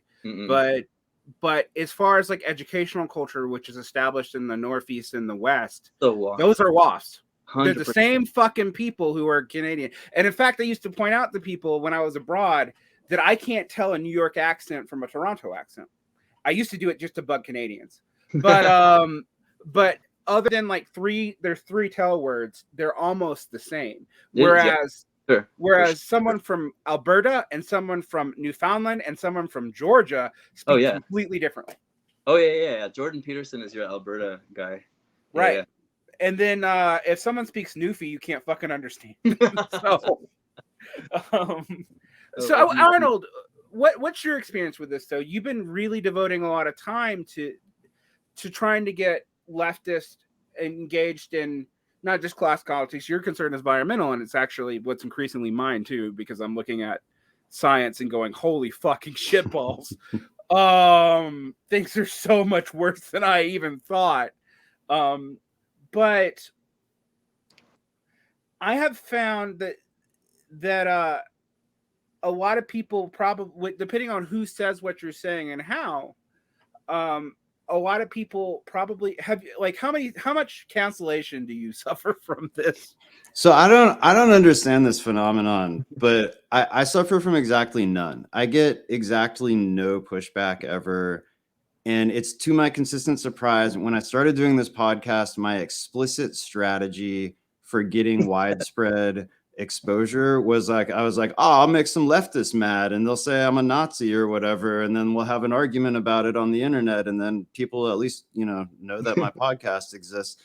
And I don't know, like, I don't know where it comes from, because like one of my points that in some way or another I'm consistently making is this idea that temperamentally or whatever, like the underlying psychology or temperament that correlates with right-wing perception in our society is actually important for leftists to access. So like going back to the point about like safety culture or whatever, right? Like I see so much of that weird like corner that we've painted ourselves into as sort of like a terminal expression, not really of a left politics, but of a psychology of harm avoidance that underlies a left politics, right? And I think that the psychology of harm avoidance is important, but like it has a terminal sort of like pathological phase that it can get into if it's unmitigated by any of the other realms of experience that we're increasingly isolating ourselves from on the left. And so like the idea that a narrative like the survivor's narrative that you were talking about, like that psychology of being like, yeah, I'll make it through anything or whatever, I think that's actually really important. And the fact that code's increasingly right is like dangerous and destructive, and so like stuff like that is, I'm always making points like that, how we have painted ourselves into this cultural and psychological corner that is like in part just sort of the way that everybody is like manifesting increasingly niche logics, and it's like in part just sort of like the psychology of leftism gone into this like crazy disconnected place. But it also has everything to do with the way that leftism has become increasingly, it's like really just the culture of the academy and of the middle class and whatever else. It's increasingly like this very like risk averse, like self-censorious, fearful, awful fucking monoculture. It's liberal. It's like that whole thing where like left and liberal have become conflated. Yeah, exactly. But yeah, it is. And some people think that's unique to America. Like, oh, it's just an American problem. I promise you, it is not. No, it's not yeah. an American This problem. is new, but it's new. So I'm in Quebec, right, which is French-speaking part. Like it's 90-something% francophone. Like you come, what Americans don't realize, like when you come to Montreal, you come to Quebec, it's like being in France, basically. Like people speak French here. It's being a hick France. But... Well, yeah, it's a special, yeah. You're not yeah, you're like being in Alabama of France, basically, right? Yeah. So, which is awesome and fucked up, just like Alabama, right? Exactly. So, right at the same time for this. I'm just saying, like I've been to both, and both Paris and to Montreal when I was a kid. And Montreal's the fancy part of Quebec, yeah. Right? But I remember there's a snootiness to both, but they're actually extremely different. and the Quebecois are not so much comfortable with how different they are from the Parisian French. But it's interesting because there's it is a class culture that has actually become something else over 200 years. Just to tell you, like, how different, like, how disconnected a bit Quebec is from the rest of the world. It's in its own world. People, you know P.K. Subban, the hockey player? Mm. Black hockey player, okay? There's not that many black hockey players. I think there's more recently for some reason. I think because there's more Americans in it. But anyways, P.K. Subban, he was in Montreal for a long time, and people would go to the games, big P.K. Subban fans. They loved him, and they would wear blackface and Afro wigs to show their support of P.K. Subban. Like, that's where Quebec, like, that's like 5-6 years ago. Now, in activist circles, it's funny, I went on like a Tinder date recently with someone who's like knee deep in the Francophone activist world, and she was telling me that all this stuff, like the safetyism, all the cancel stuff, that is new. Like, we've been dealing with that for like 10 years plus. That's new for like 3 years for them. And it's the same thing in Europe. I hear some people talking about in Europe. I don't know as much in Europe. But yeah, it's kind of like this. It seems to be more advanced, actually, but newer, which is very weird. Like, more advanced? What do you mean by more advanced? So when I meet German academics, as opposed to like German, and I specifically German because I studied in German for a while and I still have context there, and I met German academics whose anti-Americanism was profound, but it was also completely fucking American. Like, I could predict the way they were going to be anti-American from the New Yorker magazine, and exactly what literature they would defend and whatnot, and exactly what they thought anti-racism would be, based off of a elite interpretation in Europe of American style identity and class politics. And it was fascinating because they have to be even more disconnected from working class people to do that in Germany than our academics would be. While they're claiming they hate America, they're totally also totally absconsed and absorbed in American pop culture. Yeah. And one thing that I will say about the global elites, and this is something that conservatives will say, but I've witnessed it, is the upper middle class and the elites of the world share, and it's no longer an elite. I would actually say, like, what we think about a highbrow and lowbrow is, is racist as even that term is. People know the origins of it. But when we think about that, is no longer actually what's driving this elite culture. It's actually a very specific reading of a very specific slice of American pop culture, generally coming from California and New York. But so I taught at an elite school in Egypt for 2 years, and my students all hated Trump, but the average citizen and even middle class educated person, if they're educated in Arabic, did not. They liked Trump because they saw Obama as a traitor. And I could go into why that is, having to do with Obama's speech in Egypt, and then his total waffling during the Arab Spring. And no matter what side of that divide you were on, unless you were very, very rich, you had to pick a side, and you felt betrayed by Obama's actions. So the average person on the street was super pro-Trump until that Jerusalem as capital of Israel thing happened. Now, I think that's really fascinating because the kids I taught were just as confused by this, even though they spoke Arabic for the most part, because they were in European and English cultural circles that are like, and they're like pop culture is like anime. Okay, that's Japanese, but it's a particularly English interpretation of it. Yeah. It's American pop music. It's Netflix. Yeah. It's and they read English. Now, as a side note, with Arabic is so complicated of a literary language that more people in Egypt probably do read English than read Arabic proper. It's a different language than the spoken language. Right. But yeah. Written language is Saudi Arabian, basically, more or less. Yeah, and the written language, is a different language because that was the way that they homogenized communication over in the empire, where, like, if you're in Morocco, you can't really understand what a Saudi is saying.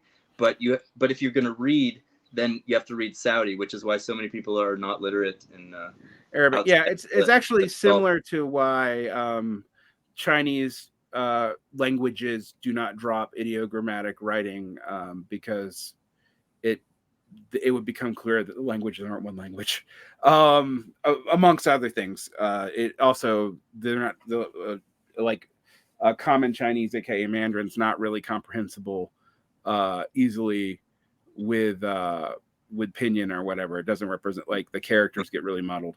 But so there is this development of this world elite class that's Euro-American. And the European side, that's what everybody's revolting against all around the world. That's why people in the Arab, like, lower class, this is not the fancy class, that's why they like Trump. That's why right. Viktor Orban, that's why people love Putin. And I see it here too in different kinds of people. Yeah, you see it. I mean, the global homo, right, versus the right, real, because you start associating liberal values, including some that I would actually defend. One of them being, like, sexual autonomy, for example, as a representation of elite culture. Because the other thing about this narrative, right, and I really worry about this when it comes to, like, disabilities or activism and stuff too, is increasingly we let the elite speak for all of it, because we say we're being more diverse, we're going to include these people now, but we're really only including, like, autistic Black non-binary people from Harvard. It's always from Harvard.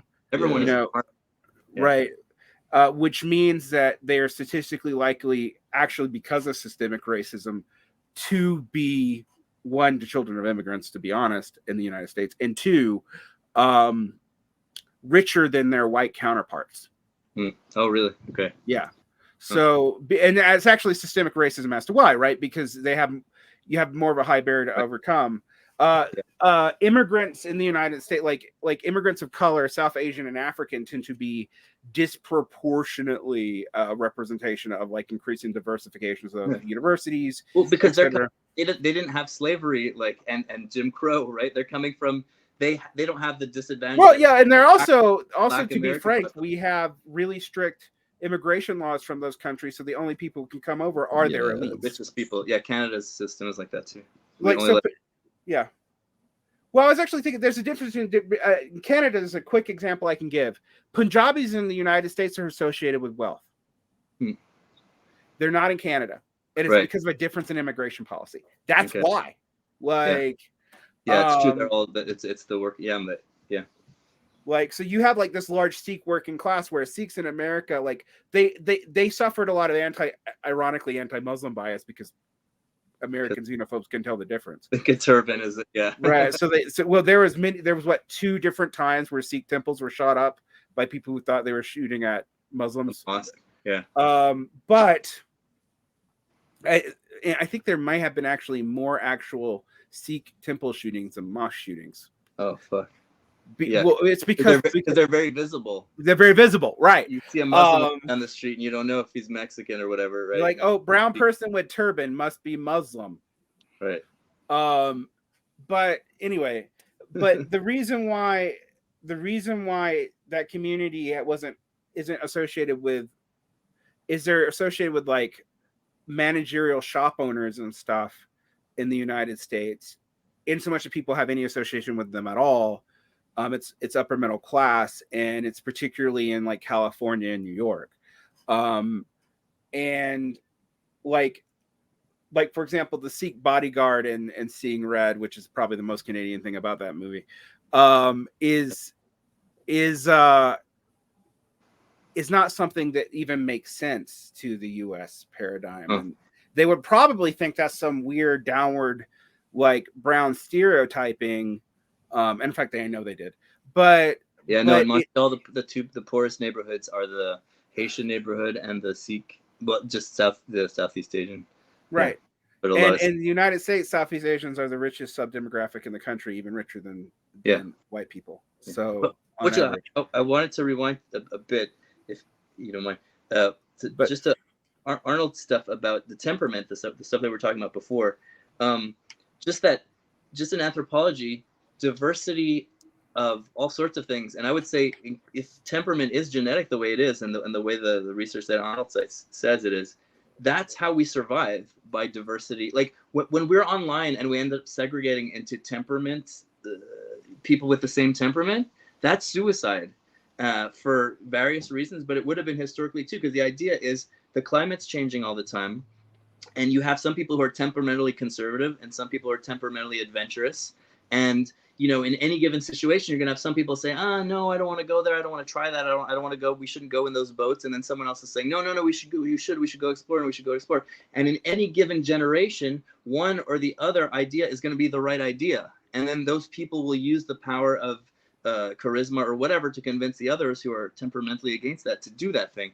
And if we're all temperamentally the same, and what Arnold's stuff is talking about is that left and right today, and I don't mean the real left and the right, but I mean like the what passes for left and what passes for right, is actually just about people who are temperamentally open to experience and people who are temperamentally close to experience, and that stuff is the political parties and the political institutions have learned how to message effectively to those different people. And the right and left that you see in the US, like Democrats versus Republicans, it's not a real right and left. It's really a right wing and a right wing, but they're just different kinds, like a liberal right and a sort of conservative right.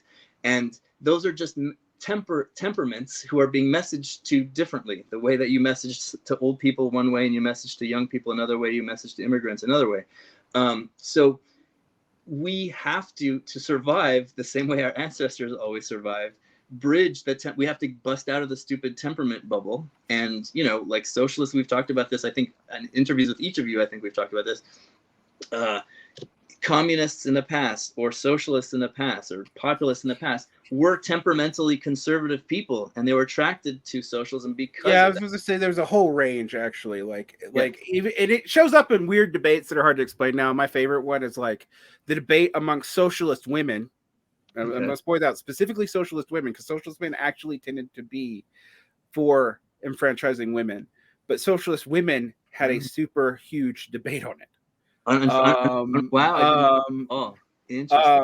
Because some socialist women thought that women would just vote what their husbands did, and their husbands were likely to be conservative, so women shouldn't vote. And and the leadership never was always enfranchisement, but and believe it or not, this is fascinating, Italian and British fascists also advocated enfranchisement of women for the same reason the socialist women, some of the lower class socialist women argued against it. Because they thought because they also saw in Victorian values, and then they'll vote for the fascists because their husbands did. Genius. And I also think this shows up in our politics in an interesting way.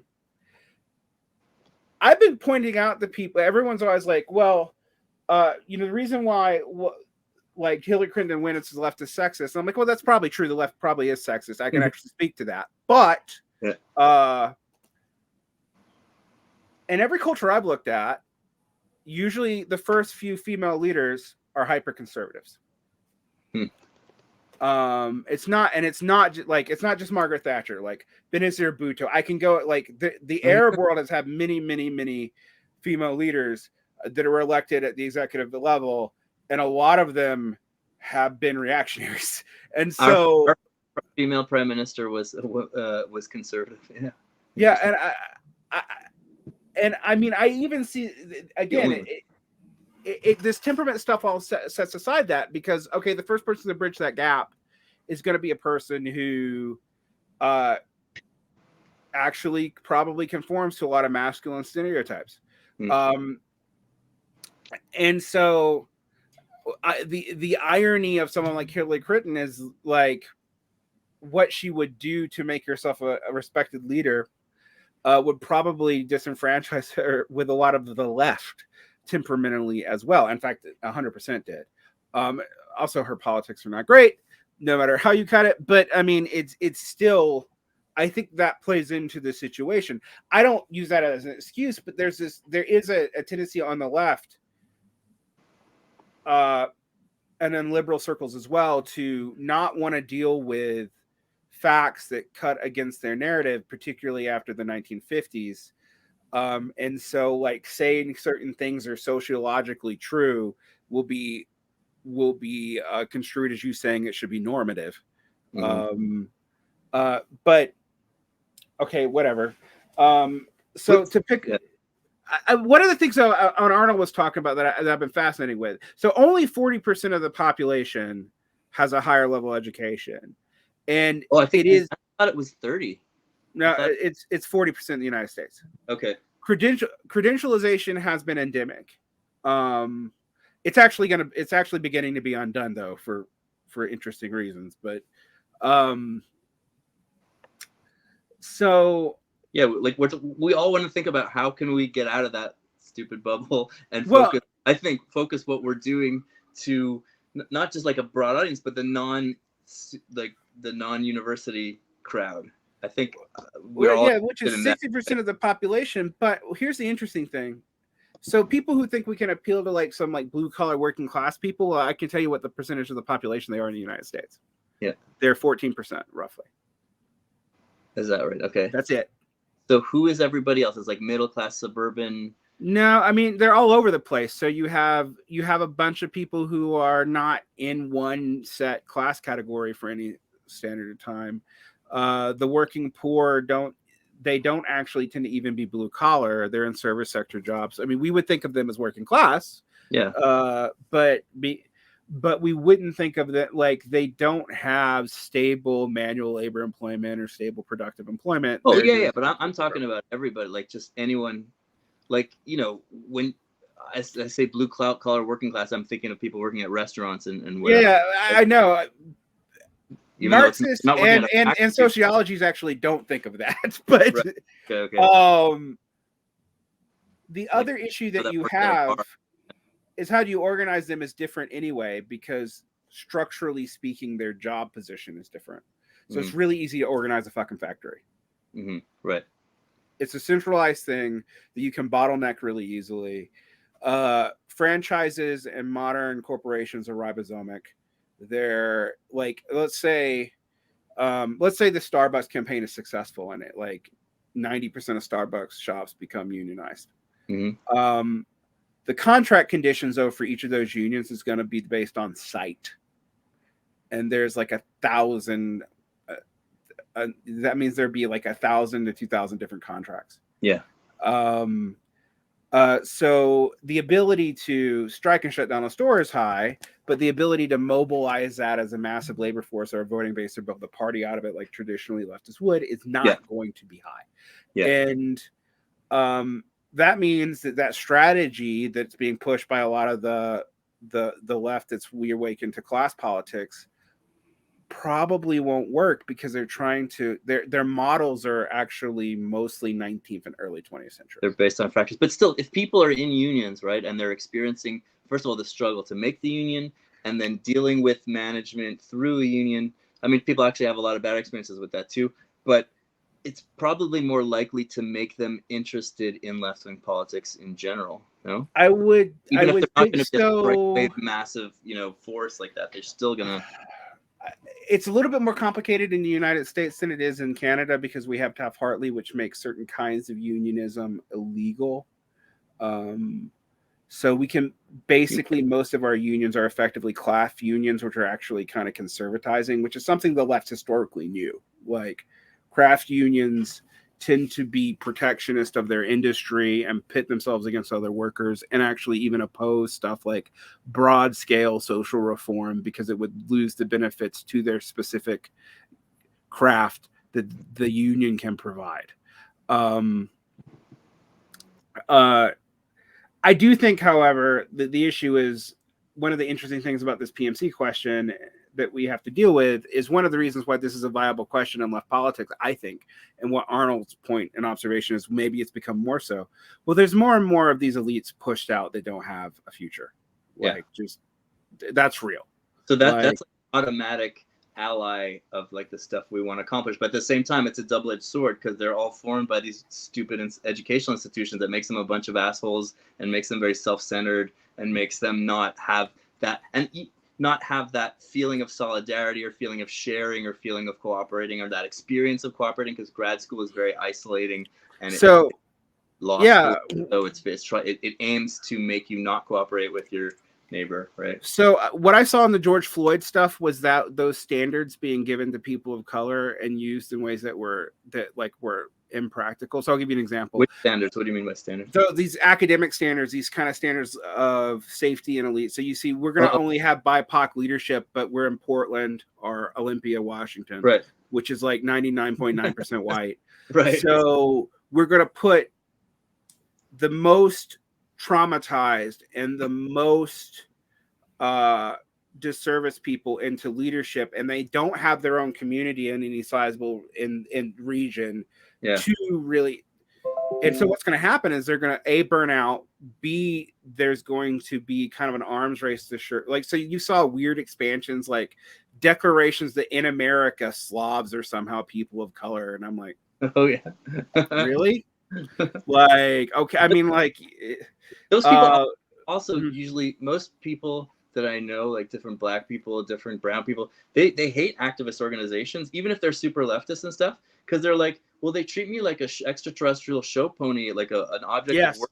Like, oh, I'm asked to go speak at this thing. That's really cool. And then there's just like the vibe I got. It was so creepy. And everyone's like, oh, person of color, you're so oppressed. You're so oppressed. Let me tell you, my favorite example of this is I live on the west side of Salt Lake, which is like 64% Latin, right? Something like that. And then it's only like 30% white. So the DSA, which has mostly leadership of color and women because it statistically has to by fiat, but its membership is like 80% white dudes. Show up to an event hosted by the local community groups and the Brown Berets, which are a Latino group. Okay. I'm mixing with everybody because I've lived in Latin America. Like, this is really easy for me. You know, I can even kind of pass as a white Latino if I try. But you know what the DSA group does? They sit and you see this little alabaster ball in the middle of the cookout, and they are too uncomfortable about offending people of color to move out into this cookout. And I literally have to go up and I'm like, you look like you're being racist.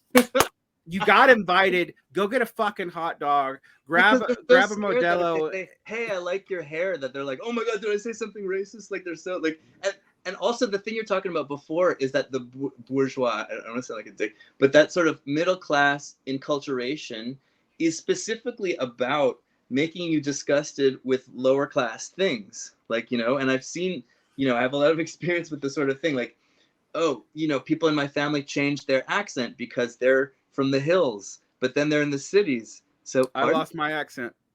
I'm Southern. Really? What was you hear it?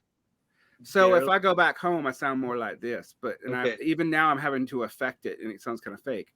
But there you go. Like my dad said, oh, I used to roll my R's because that's how we used to talk. But then, I realized that, people from Paris don't roll their R's. So he stopped rolling his R's. And that's our middle class education is very much about, let's not do all the things that poor people do. And so when you see like everything they do makes you scared and uncomfortable, right? And then you're scared and uncomfortable of how you're going to react to it because you know you're reacting in a fucked up way. It's like that Robin DiAngelo shit. Like the book, she's like one of the most racist people you could think of in a way because the intro of that book is just about how she would say all these fucked up stupid things because she was so uncomfortable around all the black people, and then she'd just make stupid jokes and say stupid shit, right? And that's and I think a case can be made. I mean, obviously, people coming from any given background, any given niche that we have created, you know, are going to some extent like not be great at comprehending the experience of people from other niches. But I think a case can be made that people who come from the professional middle class, people who come out of academic training, are uniquely incapable of interacting with people from outside of their social echelon, which is fucking ironic given all that, like the way that weird obsession with understanding people from different backgrounds experience ends up playing out is in this sort of paralysis And there really is something about, like, I had this organizing partner / lover who came from a very upper middle class background.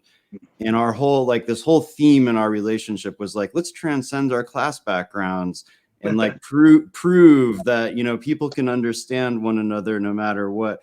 And we did an okay job, but it was actually amazing how much these differences reasserted themselves over and over again, and how much that monster reared its head in the course of our relationship, like, truly surprised us both.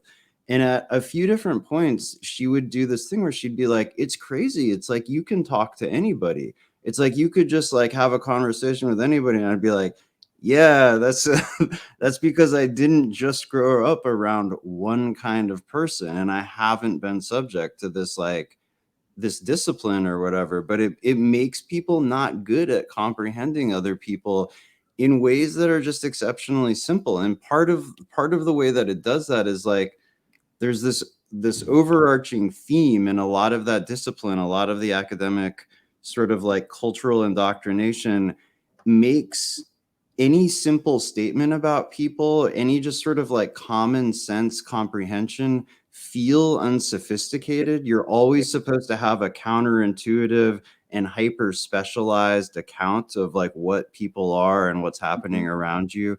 No And generalizations about anything. Yeah. yeah, and that's like a really poisonous trap. Yeah. No, it makes it seem like you can't generalize about human experience. I mean, this is manifested in experiential politics now as like the inability to feel like you can relate to any other person's. Yeah. That's because in middle class, like when you go, also the thing is too, which I realized being older than almost everybody in the schools I was going to, is that when you start your whole life, you're like from kindergarten until you're fucking 30 years old, you're just in school your whole fucking life. And even in summers, a lot of the jobs, especially that the richer kids get, are like associated with school and have something to do with their career. Like, you have zero experience. But if you're like poorer and you're going to public school and you're just meeting and you're working at a whatever, like at a bar, cafe, you know, record store, you're meeting all the different people. Like, you see them as the customers, you see them as your coworkers. So you become very comfortable with that versus these people. It's also like, you know, it's not just, it's like the indoctrination too, but like in my school, in the law school I went to, okay, it's overwhelmingly Francophone. And we had this teacher from Africa who I loved, but he, like, there was one class where he was like, you know, in my country, things happen that don't happen in your country. He's from Cameroon. And he's like, sometimes people transform into animals. And he had this look on his face, like he knew he was sort of joking, but he was like, you know, he was just fucking with us. And he's saying, and if a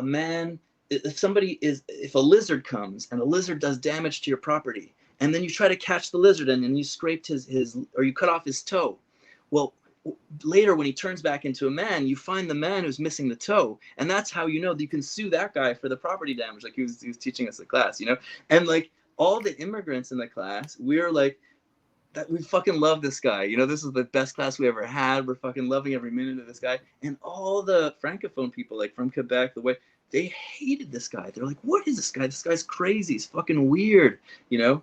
It's just that whole thing when you've only been around one kind of person your whole life, whether it's ethnic or whether it's like your weird academic bubble. And academia is like a weird ethnic group. Like, whether you go, you know, that's one of the reasons why all of these psychology and sociology tests are such bullshit, because everybody who fills out these tests is just students, whether they're in Japan or in Africa or whatever. They're all just the richest kids. Yeah, you know, it used to be watching the same shows. shows. Weird, but they're not increasingly not just white. Like that. Yeah. That's what. One of the things I said that I got accused of being racist for by a white person, but I was like, look, when I meet a lot of academics of color, particularly Black academics out here, they called to me as in culturally middle class, and to you would say that would be culturally white. Now, right. And I remember like looking at these stats, like when they were on like white culture does this, and I'm like, that's middle class culture, and that's middle class culture in multiple countries too, by the way. It's not just white. But what I found interesting about that is like people would assume that the racial differences were so profound that no other difference would matter. And I'd be like, but you have more of a common frame of reference with this person who's read the same bell hooks essays as you, who goes out to the same lunch, who is in the same, actually is probably slightly richer than you, given what school they went to.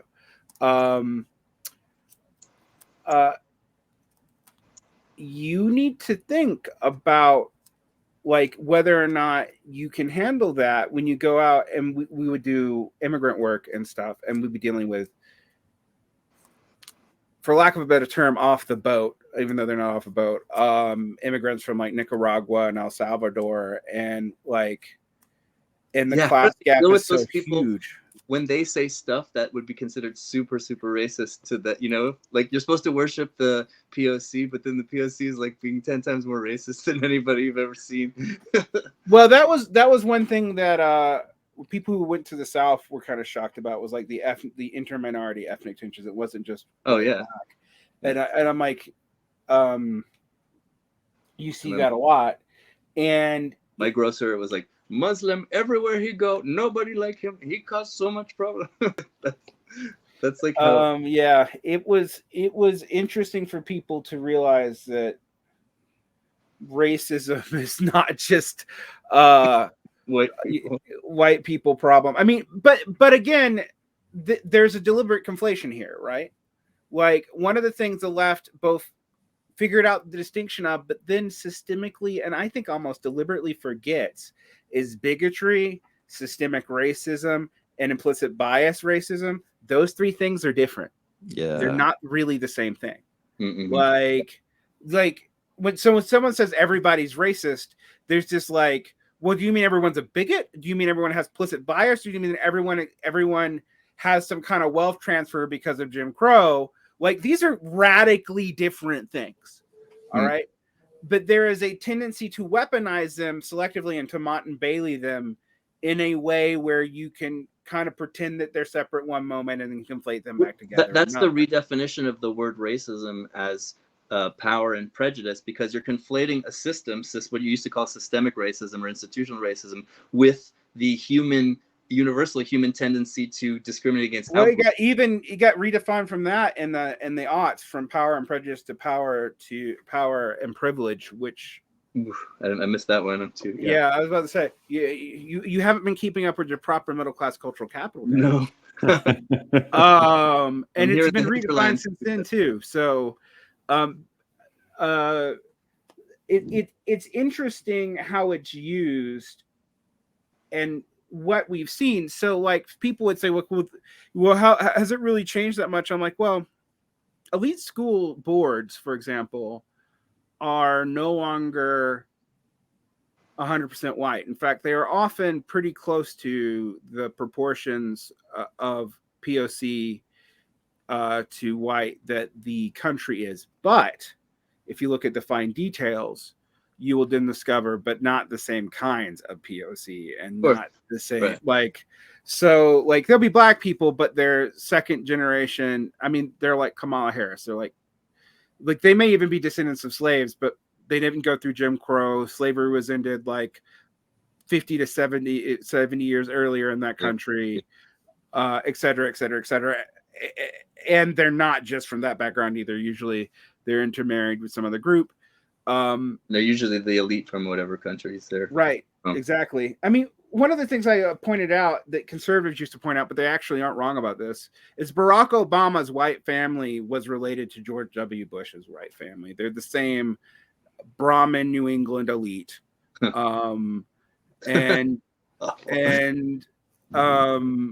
know, like they moved around. And so, you know, having a daughter in Hawaii, et cetera, et cetera. One thing I do think about a lot, though, that we have to talk about a little bit, is there's a couple different sorting mechanisms now. One is the concentration of rentier capital in cities means that now educated elites are more and more concentrated in the same area too, not just in the same part of town, but in the same towns. And that's new.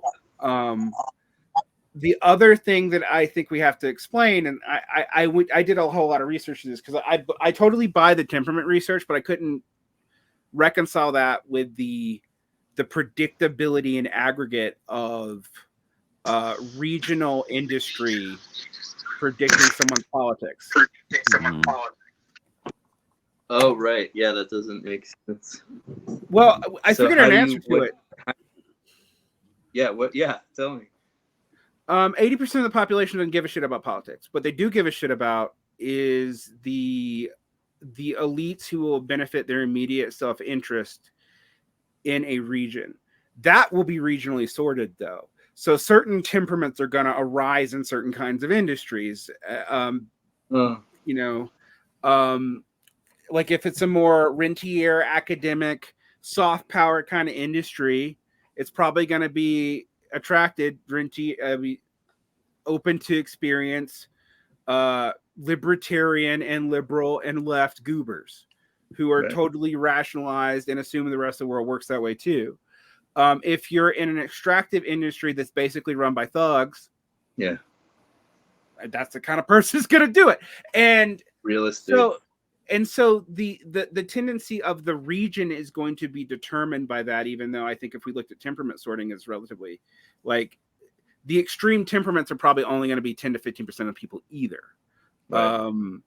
So the outliers are actually defining the whole. And whatever industry that self-selects for them is going to be what dominates in the area. Because I had a hard time trying to figure out, like, average people are pretty similar everywhere I've lived, but elites are not. Like, that's really interesting. And the average people tend to trust the elites they know and think that they are elites in their region for good reasons.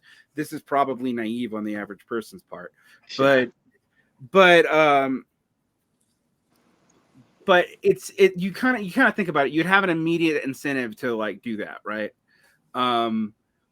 Even if you're like a peasant and you have to deal with shitty lords, you're probably going to try to think that your lord's probably better than all the other shitty lords, even if you hate lords in general. Well, it's also just something that lower classes have to do to reconcile their, like, if you're trapped in a hierarchy, like if you're going to just hate all the system all day long, you're going to fucking, we know this from experience, right? You're going to lose your fucking mind. You're going to fucking be a psycho. You're going to end up in the hospital. Whether if you can reconcile yourself and say, well, I deserve this, but I'm going to get the rewards that I can out of this situation, you're going to be happier. So yeah, there's always an incentive in a stable hierarchy for the people on the bottom to reconcile themselves to it and justify it as well. It's just when it becomes unstable, that's when people suddenly get the balls or the courage to start to challenge more and more. And then there's just some people who are temperamentally like I have this concept of cultural range. Like in any culture, there's certain and it's a lot of stuff like you read the book Six Societies, Arnold show, right? So there's always a society's like very, very warlike. Well, there's some people whose temperament just doesn't fit that society, right? Or there's like super male domination. Well, obviously all the women are not going to fit very well into that society. So there's a culture. Any given culture is going to have a range of personality types that is going to be able to conform well to that society, and then that just is going to not conform well to that society. So, if you have an extreme patriarchy, you might have certain types of people who might be able to fit in well with that, but then there's always, that woman who just can't fucking handle it, and usually will just get herself killed by rebelling in some way or another, but then at a different time when the material conditions change, she becomes the leader, right? Instead of she becomes the witch and the pariah that gets killed, she becomes the leader of the movement to get more rights for everybody else. Right. Yeah, that seems like I basically like agree with Ruth Benedict that, this idea that there are like particularly effective personalities that end up shaping cultures. And then those cultures work best for people who like are within that personality range. And you can really actually see these very legitimate differences in traditional societies where you're like, that culture would have worked better for me than that culture or whatever, right? It's like pretty easy to like go through the ethnographic record and be like, I would do better or worse in some of these situations. But then technological mass society is this other scenario where it's like we're creating niches for all of you in some sense or another. We basically have to all exist in the same culture and as separate cultures simultaneously. Yeah. But with the internet, we tend to self-segregate, And it's like, again, I think it's some of the stuff that Arnold was talking about in his research is when you get a bunch of people, like if we're all 7 on 10 on the like leftist scale, you put us all in a room and we become 15 on 10. Like we lose our mind. And you don't we have compounding feedback books. You want to see that? You see Twitter. Everybody becomes the most ridiculous, idiotic form of a thing that you could imagine them to be. It's like a caricature show like that. It's like a caricature. Yeah, exactly. It's just like a bunch of caricature accounts. Like everybody's a joke, but they're real. They're serious. It's fucking weird. It's an arms race about it too, actually, because the kinds of social rewards actually reward being an outlier and an extremist without actually being an outlier.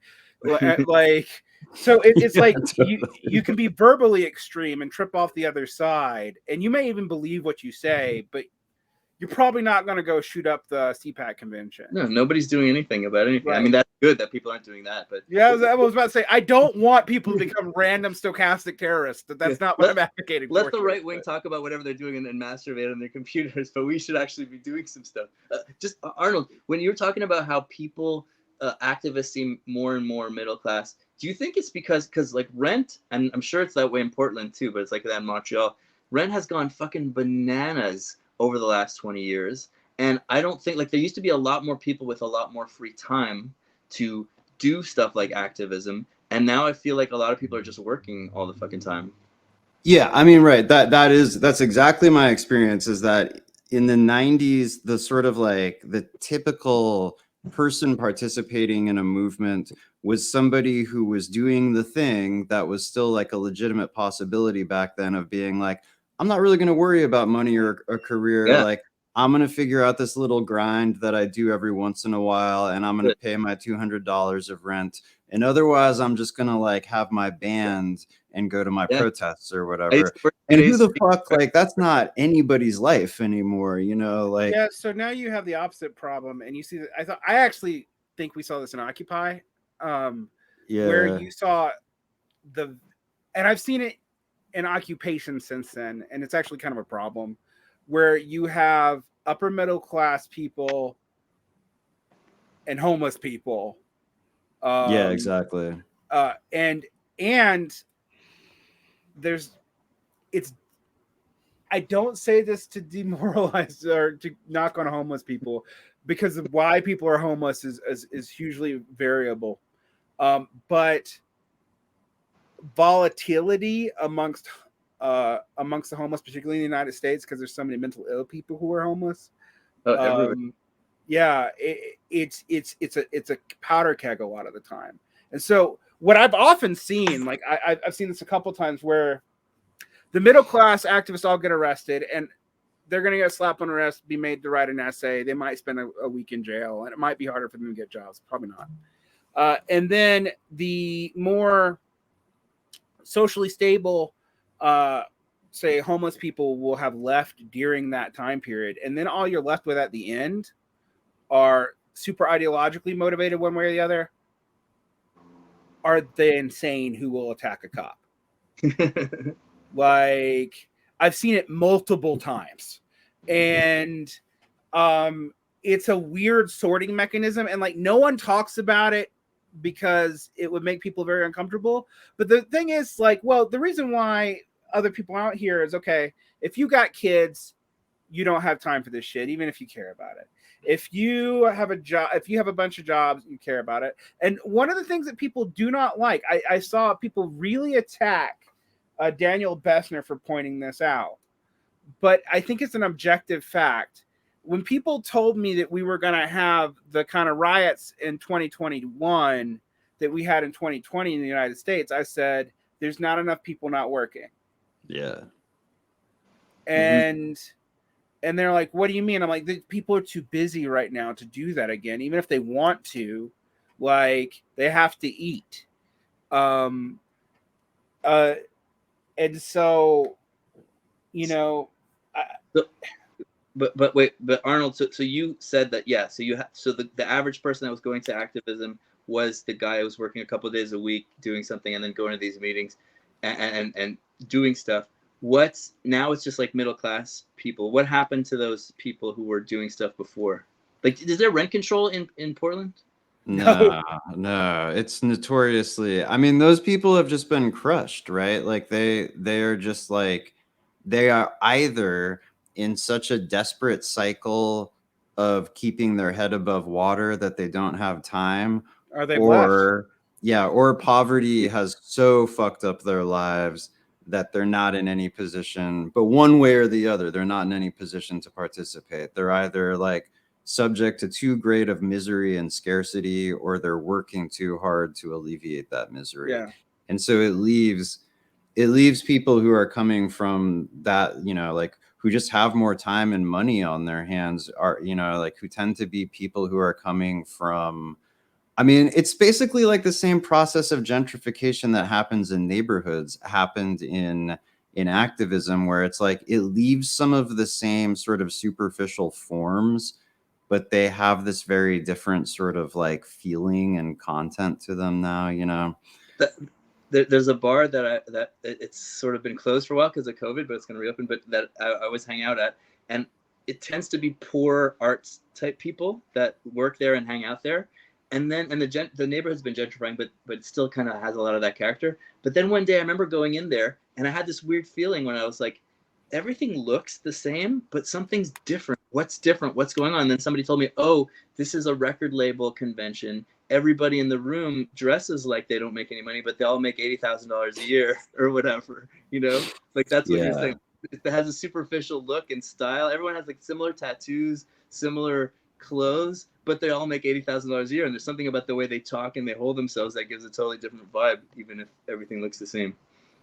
And I think that like it's hard to overstate how much people who are coming from that background, who have gone through the academic discipline, have been like kind of really taught in a way to not have agency, or to like make sense, or to do, you know, it's like on one hand, graduate school is this imposition of this great rigor, you know, like read more than any human being can read.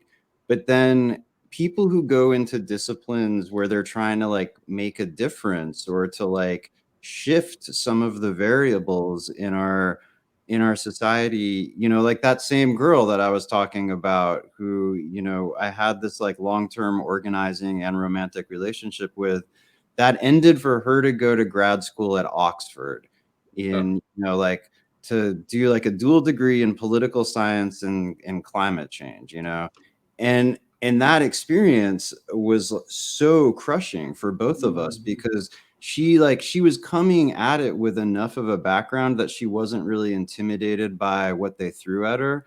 And she was like, I want to do something that matters, you know, like I want to write a thesis that makes sense and fucking matters. And her advisors were literally like, yeah, don't be so ambitious, you know, like just do something that, you know, like conforms to the rules and doesn't.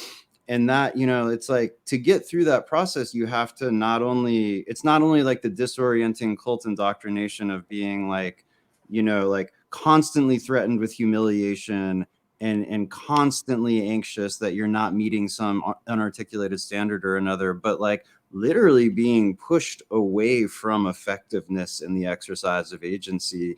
And then like, it doesn't exactly not matter that everybody who shows up in a movement has gone through that training, you know. And what's crazy is like what you said, the amount of work is superhuman, but it makes you strong. Like it does give you powers of achievement that you did not have before. Like I got some powers to accomplish things that I wouldn't have done. Like I didn't realize that you could work that hard. Okay.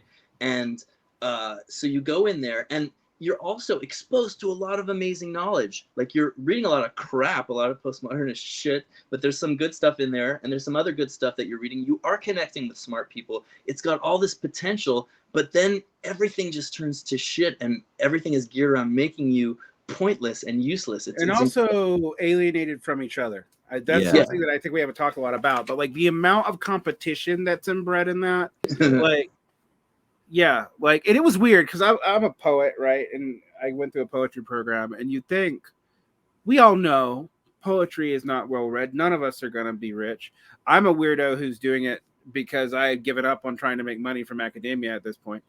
And working class guy, usually working class guy doesn't go spend a lot of debt to go study poetry. I actually didn't spend debt for it. That's the thing. Okay. Like I I have a ton of educational debt, but not for my MFA. It's for everything else. Okay, you got scholarship, whatever. Or... Yeah, but the thing is, even that is 2 years of me not earning shit, right? I was making like $1,000 a class. Well, that's it. You have to eat and pay rent that time. Yeah. Right. And so, well, I mean, I was just really poor. I was a super fucking poor grad student living in a house full of 9 people, basically a squat house, most of whom were not students. So, like, there was a significant amount of dumpster diving in grad school. Yeah. Yeah. Oh, I gained a ton of weight and also like developed really bad habits because beer was cheaper than other. I mean, like eating snack and beer at happy hour was literally cheaper than most other forms of feeding myself, including the cafeteria. So like that was every day. Also, the amount of alcoholism was astounding. The amount of relationships it wrecked. Like when we went into grad school, 5 of us are married, 6 of us were partners. There's a cohort of like 20. By 4 years out of grad school, 1 of the people was still with the person they interviewed. Hey, Arnold, is that what broke up your relationship when she went to Oxford? Was it the distance or was it the school or? Yeah, no, we broke up for her to go to grad school. And then we couldn't really do it, you know? And so then we were in this like involuntary long distance relationship where we were both experiencing our like respective forms of agony about the fact that what she was doing was kind of meaningless, right? You know, where like we had this like bitter dispute about it where I was like, they're not going to teach you, like, you think that there's a room full of very smart people who are like seriously trying to solve the climate crisis that you're going to go be in now, but it's not really like that. You know, like you think that that's where the room full of adults is, but it's not true. Yeah. And after like a year there, she was like, look, I'm just going to go ahead and say you were absolutely right. You know, but you're already so invested. I mean, that's the thing. Like everybody I know who realizes that I have two of my best friends, both women. I mentioned one, I'll not mention the other, and I'll be vague about who it is, but like, they're finishing their PhD in history. All right. They're also from blue collar working class background like me. Worked their way up. Now they literally they're like, it's meaningless, but I've spent 12 fucking years. Yeah. What else? I at least need to finish it so that I can. Like, I don't think I'm going to be, they don't even want to be an academic anymore, but it's like, I at least need to finish it to finish it. And I'm like, and I had another friend who went through the same thing and he did leave after he went ABD and now like builds, installs solar panels. But he was in anthropology. So just tell you where your most likely future was going to be. Yeah. But well, I left for a reason. Yeah. Right.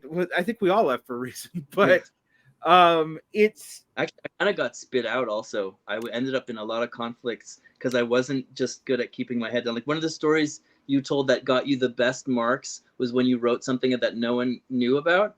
I made the same mistake, except it got me like, I had a teacher who loved me, and then she gave us an assignment.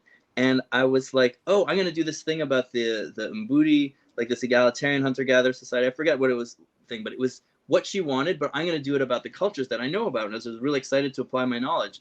And I told her that what I wanted to do. And she's like, no, you can't do that. And the way that she responded, I understood that she didn't know what I was talking about. And I thought, well, okay, I'll just write the essay anyway, the paper anyways. And then she'll see it and she'll be really into it. It'll be really cool, which is like the stupidest thing you could ever do is like defy authority in that way. I did, and she fucking hated. I can't even explain to you how much hate came out of this person who loved me like before I handed in that essay, and it was bonkers. Like all the stuff that was going on in the school, the insane personality defects. Like when I went to school, I was always afraid that I'll have weird relationships with the older professors because I'm like, oh, I don't always know how to be polite, and I don't always know like these social rules.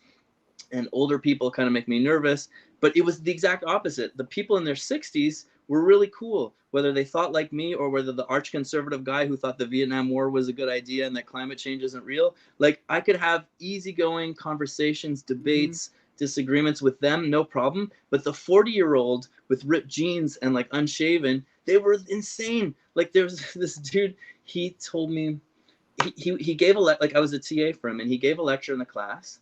And after the class, I was like, wow, that was a really interesting lecture. Did you ever publish anything on that? I'd love to read about it. And if you're in grad school and you tell somebody, like, you know, you're reading like a zillion pages a week, you can't possibly read it. And if you tell somebody, I'd like to read what you're doing, that's the biggest compliment you could possibly give them, right? And the guy's reaction to me asking, hey, have you published something? Could I read about it? He was like, and I was like, what's happening? What rule did I break? But because he thought that I was in competition with him, and I was saying, oh, I bet you haven't published anything, have you? Right? Like, that's how he interpreted my earnest. Bingo. Like, everything was insane. It was like psychopaths. Like, you know, people with, like, I don't know, like these psychopath traits, like, they see everything literally as a competition, and their only joy is one-upping other people. Like, academia trains you to be a psychopath in that way. Like, you become like that. Like, you interpret everything as an attack and an insult. And, like, you know, my teacher, she thought that I had insulted her by giving that paper, whereas I was just like, oh, I want to share my knowledge with you. Like, I was like this stupid earnest puppy. Oh, I'm going to share knowledge. Yeah, that's the thing. And left and right, I was pissing everybody off. And eventually I was like, I'm getting out of here because they're going to fuck. Because they control your grades, they control your funding, access to funding. And I was like, these people are all going to fuck with me. They're all going to get, you know. So I had a lot of people like me, and I they don't really read your papers either. So I liked a lot of the teachers, even a lot of the POMO ones. But there was a few that I was just pissing off. And then I was like, oh, they're going to stab me in the back when they can, you know. And my advisor told me, he's like, yeah, I've been talking to the faculty. And he's like, yeah, you should get out of here. Like, it's not going to end well. You know, but that's the thing that's what's interestingly different about academia than other jobs I've had. Like, I've worked a bunch of different jobs before, and even as a teacher, right? Like, academia was the only time where I was made to feel like the people on my team were the biggest threat to me. Every other job I've had, at least the people on my team, I should have their back because if I rise, I will be rising partly because of them. And if I reward them, right. You're working for a common goal together to achieve a common thing. Right. Even if you're working at McDonald's, like, you're achieving something together. Yeah. Yeah. And I think about how, like, in education, for example, it takes a long time to get teachers to trust other teachers to share material and stuff. It's usually because they crack their first year and then they eventually come crawling. But the thing is, like, it's because of the superficial resemblance to school that being a teacher has, that you assume it's like being an academic, which is absolutely not. Like, the job is completely different. And it even shows up in training. But you know what the number one thing in teacher training in the United States is? I know Canada's different, but, like, most of what we do is tedious paperwork. To get, like, it's grad school of lots of tedious paperwork. And I'm like, yeah, that's to break us, because our job for the rest of our life will be mostly tedious paperwork. Garbage, like that's like 50% of your job for the rest of your known life. It's just tedious paperwork. And everything else you have to do, and watching kids for 9 hours a day. But the grad school reflects that, actually. And that's thinking about that is where the Smith, to make it back to Dismal Minds, is where Smith actually clicked with me, because I'm like, oh, this is slightly different for the kinds of bullshit they're breaking you with. So that's the differences. Because at first I'm like, well, education grad school's bullshit. It's just paperwork. Any idiot fucking monkey jock can do this. This must be why we have stupid teachers. And then I'm like, no, it's actually because this is prep for the specific way they're going to break us when we enter the job, which is crushing amounts of meaningless paperwork. And I noticed different kinds of indoctrination, like the kind of totalitarian indoctrination that was in grad school reminded me on some level of when I used to do a lot of cashier work when I was younger, and actually for a long time until I was pretty older. But in some of those, like, I worked at a record store, and we had this, like, corporate training on customer service, right? And I remember, like, I was pretty young. I just moved out of my parents' house, and I was, like, trying to struggle to you know, I was, like, having mental health issues. I was trying to keep it together. And the manager of the classical section in this record store is chairing this meeting, and we're all sitting down. We're sitting on the floor, like, in cross legs, and he's telling us, hey, can you give me some good examples of good customer service? And people would raise their hand and say, when you smile at the person, when you, I don't know what, when you volunteer information, can you give me examples of bad customer service? And, and someone who doesn't smile at you, somebody who's just like, and then the guy started popping a vein in his head. He's like, you know what I hate? You know what customer service makes me crazy is when the cashier, when you pay your money and they just take your money and give you your change and they don't even look at you.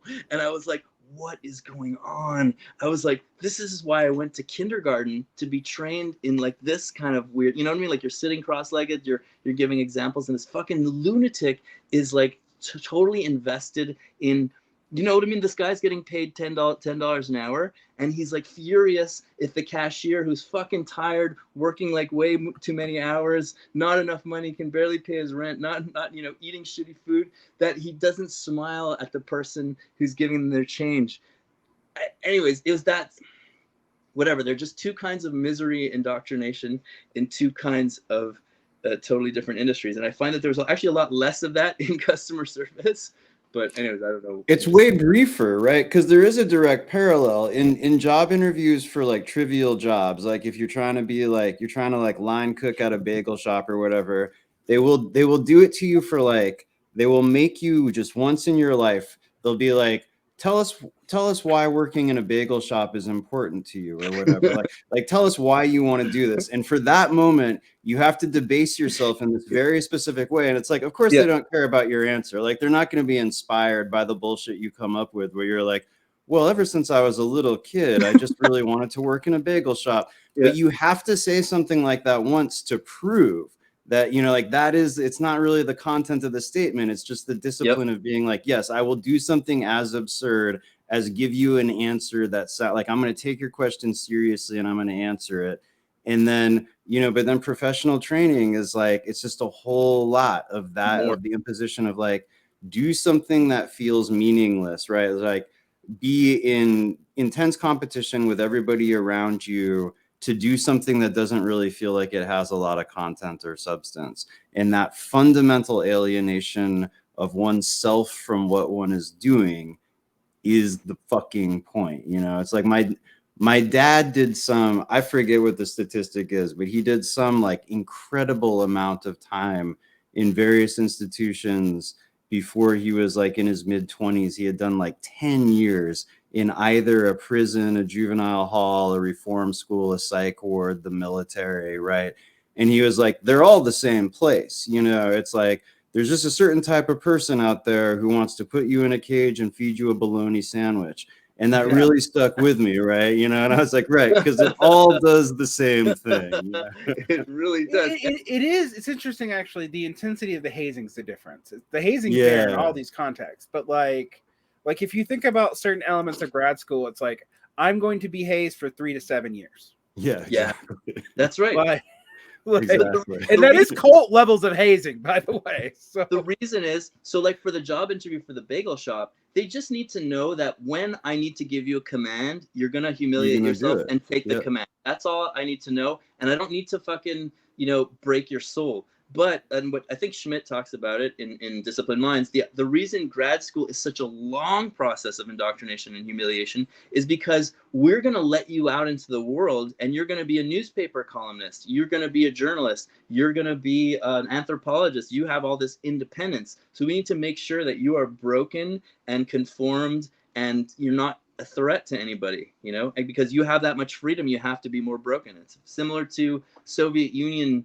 You could read stuff about in the Soviet Union practices of journalists and of people high up. There's a process that weeds out the people who are a threat to the hierarchy. The person who takes the Marxism too seriously, too literally, doesn't know how to read between the lines, right? They get kicked out, they get broken. Yeah. I mean, if you are not a true believer, that's a problem. But if you're a true believer, that's also a problem. That's the word. Yeah. Arnold, so you grew up in a cult. When you read Disciplined Mind, you were telling me that you had a lot of associations from that. Can you talk about that stuff? Oh yeah, because right. So like a lot of my early memories are these processes where, it was be like it's time to critique so and so, you know, just be like one day out of nowhere, like so and so is the problem. And then it would be this thing where there, you know, there were like 250 of us or whatever.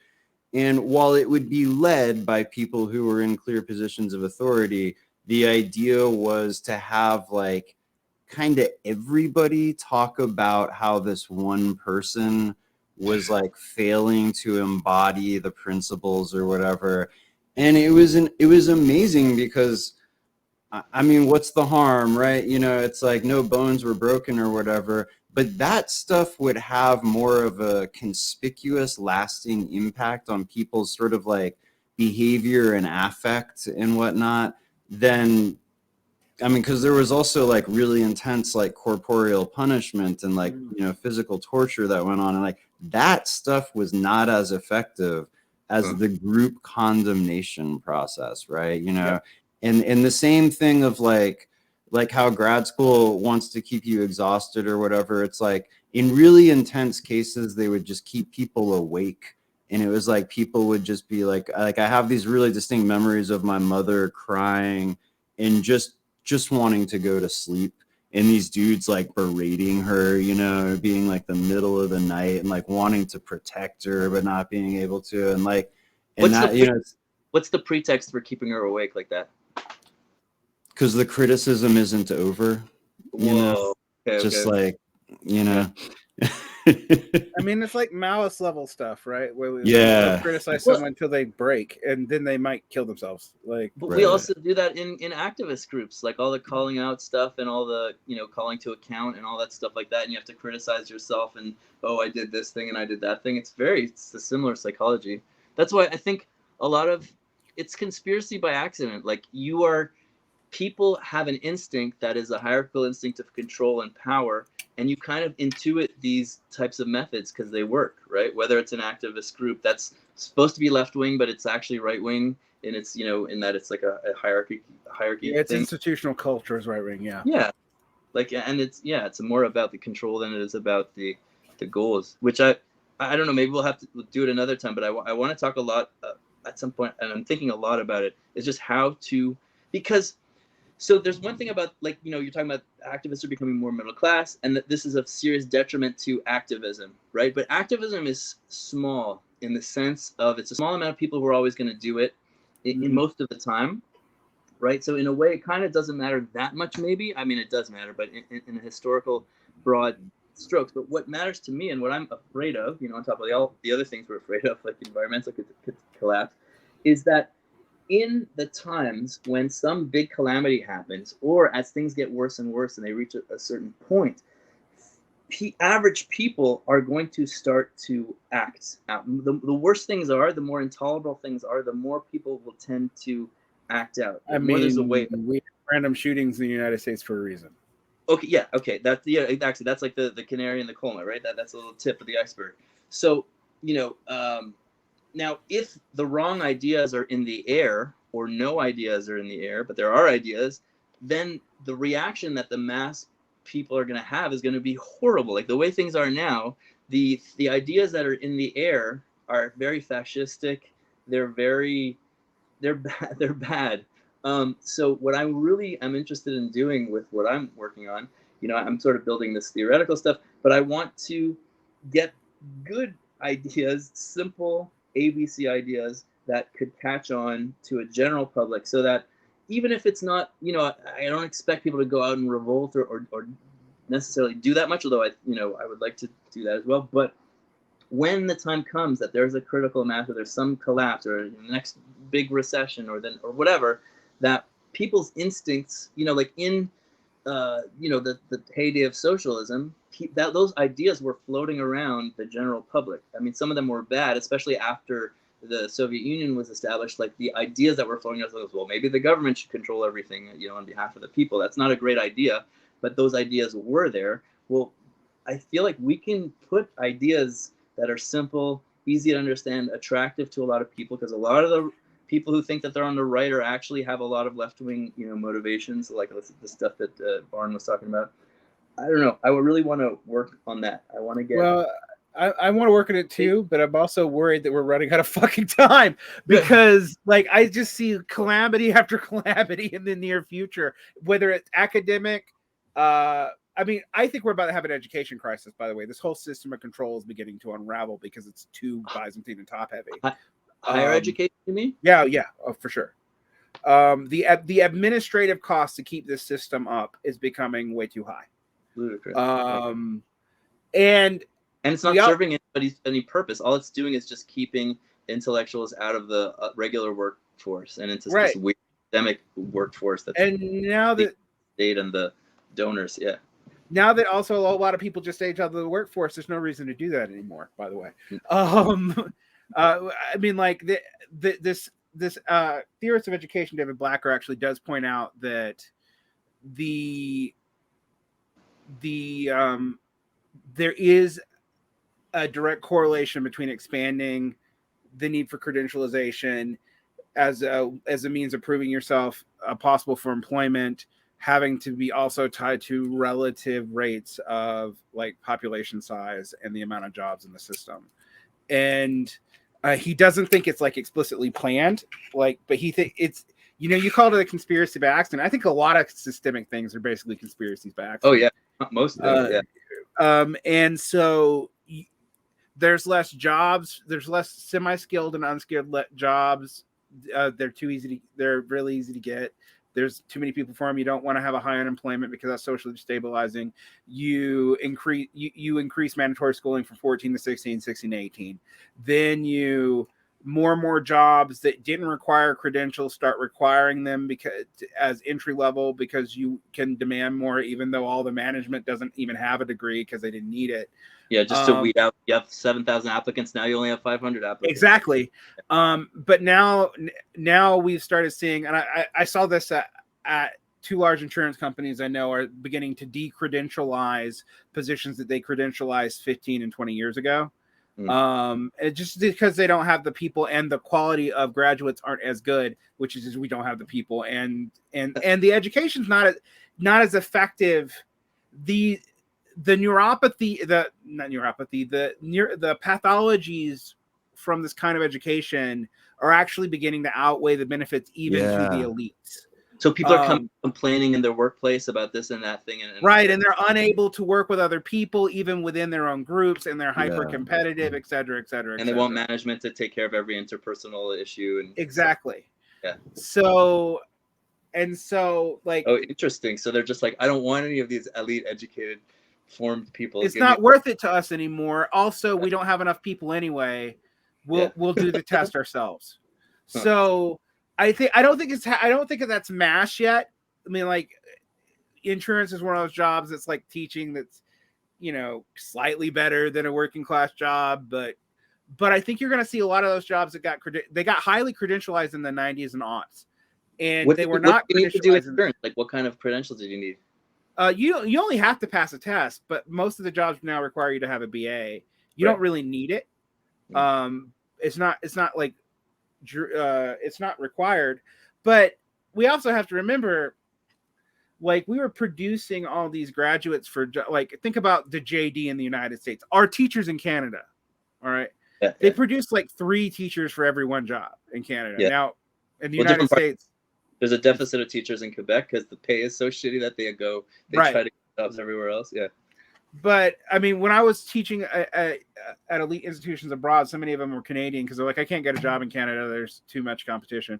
Whereas in the United States, people are surprised by that because no one wants to teach. And like, we are literally have like a 30% shortage of labor and we have for like 10 years straight. And it's about to get a lot worse, actually. So you have those kinds of jobs are decredentializing. There's pressures for them to do so. And the amount of money that's going into the academy into nothing that anyone can tell but administration is astronomical. And some of that's going to have to end. But why is that happening? Like, what? Because that's happening everywhere. And the excuse is, well, now they need computers and internet, so you need a lot of people to manage. So also a lot of it's happening. I actually think they're being honest about this.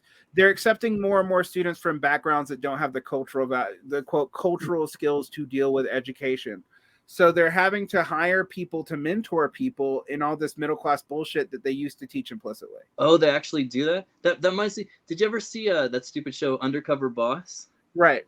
Right. So there's like every episode is the fucking same, but there was one episode in particular where like, and you know, they always find the employee who's the good, you know, hidden gem who does great stuff, and then they go give him some or her some kind of present, right? And the present's always shit. It's always like a bomb in disguise. Like this poor grandmother who I don't know, her daughter wasn't available, so she was raising her grandkids, and she was managing this football team, and she was going to work, you know, and her house was like in foreclosure or something. So instead of giving her like fucking $10,000, he says, I'm gonna give you $10,000, and she lights up to buy new uniforms for your football team, and you could see her like sink and be depressed, right? Because he's just like, oh well, nobody wants a free, you know, that's demeaning to give people free money, right? And that's going to spoil them, like they have that. Sorry, I'm going on a tangent. The point I wanted to say is there was one episode where there was this dude who was a talented artist, right? And he's like, oh well, you're too talented to be wasting time in this warehouse. I'm going to give you a job in the graphic design department, right? And this is, oh great, like he's uplifting this poor guy, and I'm just like, no way, dude, that guy's he's not trained in not just graphic design, but in working in that corporate environment. So he's very talented, but he's just going to get eaten alive. Like they're going to, you know what I mean? He's going to get spit right out, and they're going to be unemployed. You know, I didn't realize that they were doing those mentorship things. Oh yeah, because they need the base. They need the base. Right now we have this epidemic of people who are like, so in the United States right now, 60% of the population under 30 attempts some level of higher education. Okay. But half of them don't finish. They don't finish, which is crazy because you're getting all these debts for fucking nothing. You're paying debts. Exactly. Zero. That's what that 10 grand thing is really about. Sure. But so we have all this debt that goes into this. There are now graduate schools opening up with no tenure track professors, which is insane. Wow. So this whole system really is on the verge of collapse. We have that crisis. We have a food crisis coming because of the overcomplication of the food system. Climate change plays a huge role in that, but that's not actually why it's not working. Which just tells you it's going to get way more fucked up in the next few years because if it's not working under this stress test, which is, I just want people to understand, like, people could still eat in World War II. Like, we weren't going to start, like, it wasn't that taking the 3% of the world's grain out of Ukraine was going to starve the world like it is now. It was going to starve North Africa and going to raise food prices for everybody astronomically. And climate change plays a role in that, but it's also poor allocation. So in the United States, for example, we had a bumper corn crop.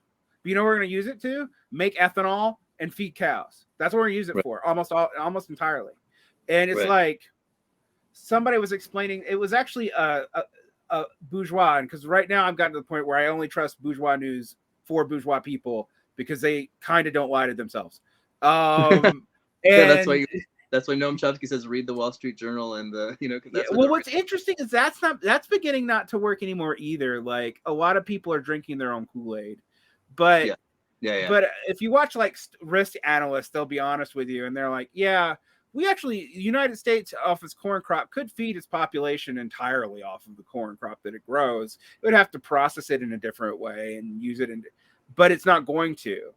Right. So like, and that's not even dealing with the amount of like nitrogen fertilizer we're dumping on the Midwest to keep that monocrop going. But it's really poorly allocated, right? So that crisis is coming, and it's coming now. Like that's happening right fucking now.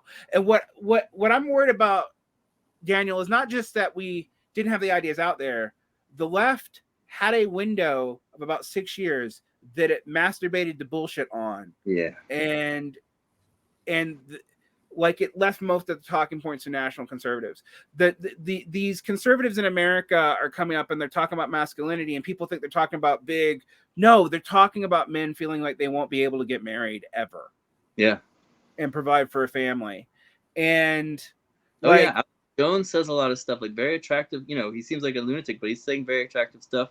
about that, and all, you know, like, oh, when I was 14, like an average 40-year-old can't achieve any of the things that I could achieve when I was 14 years old, like getting a job, being able to support the, yeah. I mean, there is a real shit that's like, okay, if you're in the It's 1940s, real, yeah. if you're in the 1940s, you can be an actual, okay. A friend of mine was telling me that their dad was an actuary with a high school degree, and one person worked in the family, and they were able to send 2 kids to college. Oh yeah. Like, that's not possible anymore. Now, part of that is the post-war largesse that kind of bought capitalism in general a few extra decades, but it's those crises are coming down the path real fast. Like, they're faster than we think. Climate change is the biggest driver, but then there's all these knock-on effects with social instability, population disruption. Population would be a big problem, yeah. Population movements are going to be huge. I mean, like, and also just decline of the wrong, like, working age population going down, older population going up. That's happening all over the place. In China, there's going to be some huge issues, a lot of issues all over the place at once. Going to deglobalize the economy, but not in the good ways that we want. Like, there's a lot of. Oh yeah, there's going to be a massive shortage of people. Like, China's going to have a demographic crisis in 20 years? Like, soon, yeah. But what we want, though, I don't know. All I can do is what I can do, right? We want that when these things start hitting and more hitting, whether it's tomorrow or in 10 years, you gotta have people have instincts to react in a way that's positive instead of nonsense, or instead of Nazism, or instead of weird ass shit that's just gonna bring fascism and dictators and all kinds of horrible stuff. Like Occupy Wall Street, for example, was because of all the it was led by upper middle class college kids. They had such an opportunity to make demands, to put pressure on government, to accomplish something, or fail in a way that's a teachable moment, right? Like the Bernie Sanders, like if Bernie won election, the best thing Bernie could have accomplished, probably because he wasn't gonna be able to achieve anything, because the entire, media and political establishment and corporate America would be against him. But if he failed in a way that would teach the average person who the bad guys are, right? So Occupy Wall Street had the opportunity to fail gloriously in a teachable way, or maybe even accomplish something. But because it was led by a bunch of masturbators, it just was, wasted. So that's very benign. Like, the other thing is fascism could happen, right? So what I want is just to something worse than fascism, which I know people can't comprehend, but I actually I can actually think there's some things that are not is, fascist right? on the horizon that may be even scarier. I think like we have what? time Give to me an wait. example. Like what? Oh, I mean, there's all kinds of authoritarianisms that aren't fascistic. Like, I mean, for one, neoliberal deliberate die-off would actually be worse. What's that? This is a new Jesus. Just letting most of the population die. Oh, like, yeah. Okay. Like, I mean, like, fascism does have the appeal to fascism, and the danger of fascism is that it offers a non-left form of social cohesion that seems relatively. I mean, it's authoritarian as fuck, but it also talks about people within the nation as relative equals. Yeah, well, it's rooted in ethno-traditional tribalism. Like that's why it was so easily adoptable. That's why people gravitate to it. It's very much rooted in our in tribal societies. Well, yeah, it definitely has.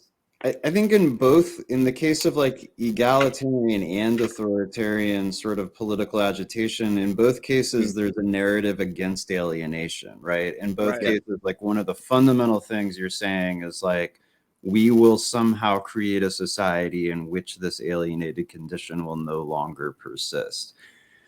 But right now, it seems like more people are getting that out of right-wing messaging ultimately than anything, Because the left isn't offering, like, the visions of the left that are being offered today. I don't see any big, it's like socialism is social. It's supposed to be social. I don't see that vision in any left-wing movement today, from anarchism to whatever, Bolshevik, neo, whatever, and that's the thing that's missing. And one of the things that's so appealing from the right-wing perspective is, and this is just an institutional problem, is when I have relatives in the States and stuff, like you're in a suburb where there's just no community whatsoever. There's no bar to hang out. There's no there's some sports, but basically you go to your mega church and you go to your gun club, and those places are the gun clubs especially are totally dominated by the NRA, and they teach indoctrination there, and that's where you're going to be indoctrinated to wherever the socialization is in your area. So you're just getting indoctrinated by crazy ass right-wing shit that's coming from the top down, that's coming from the NRA. Agreed. We actually even say the churches are even beginning to decline because the neoliberalism is making their tax base harder to be maintained. And so what we're seeing now is just the gun clubs, just the NRA, QAnon, just chat rooms of right-wing, replacing even the churches. I mean, you do have right now you have a resurgent evangelical nationalist movement, but that's actually partly a function of the fact that they're dying. Their populations are dwindling faster and faster. They don't have a strong appeal amongst the young, even of their own region.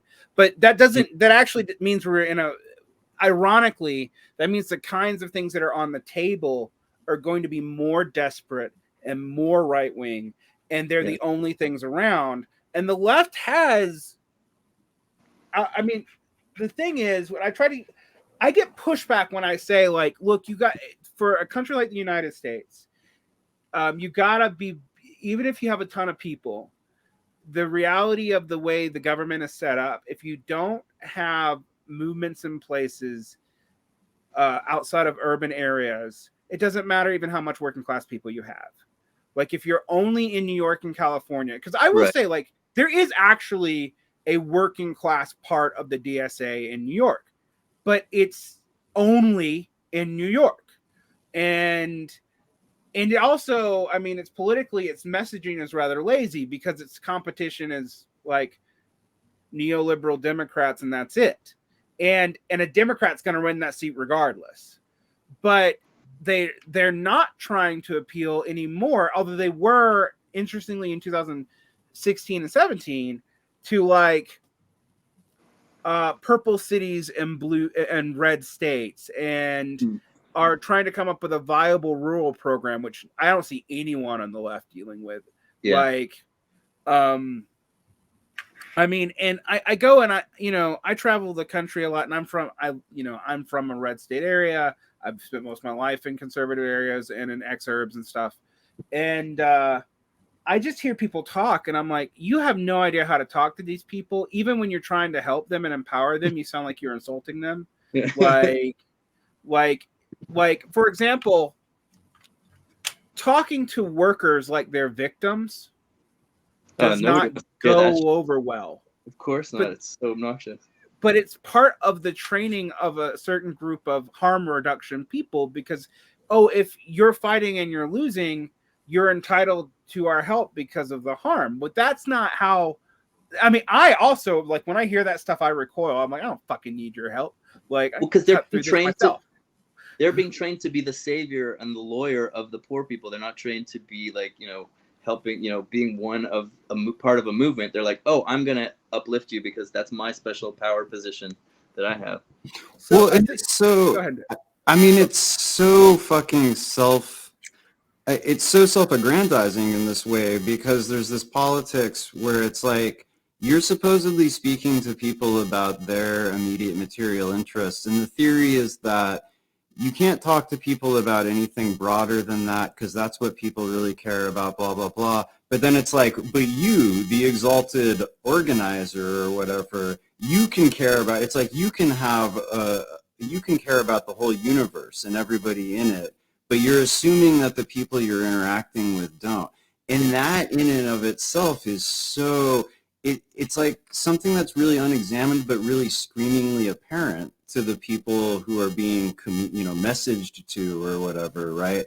And I think that there's a way in which that is kind of the mandate, is like, we need to develop a politics that actually speaks to people's need to belong to something that's greater than, it's like, things are going to politically change because people are hungry.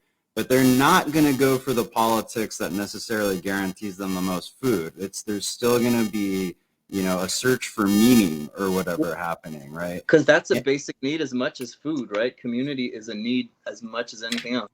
Yeah, and I do feel like that's a way, like I would say historically, Marxism and anarchism and other tendencies like that have been like, this is a project of the transformation of humanity, right? You know, that's like a big picture, like myth to invest in. And then we have become so damaged and traumatized by history, by the failures of our projects or whatever, that people have kind of like gotten less and less explicit about, you know, about their politics being like some project of like large scale transformation. But there has to be, I mean, that's why I invoke behavioral sciences all the time, because there has to be some dimension of that goes beyond a pragmatic calculation. And I think a lot of people can't even imagine what a better world might actually look like. And I think part of that, like, because the old left, the historical successful in some ways left, was based in community organizations, your clubs, your religious organizations, like all that stuff. So they had an idea that socialism or whatever it is like this fun place that I go where my buddies are at, you know? And now we don't have that. It's just like, oh, this miserable online shit fest. Like, that's what socialism is. It doesn't work. So I don't know, like, you know, it's a project to bring back like actual human interaction associations, but I don't know if us three can get that going.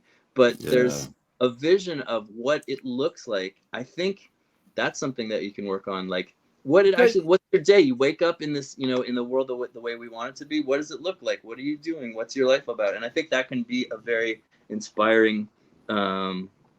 Yeah, unfortunately, Marxists don't do that because we're warned against doing it because of the whole utopian problem. Like we're trained to not say what we can't know. The pink lemonade, the oceans of lemonade, or whatever. Right. Yeah.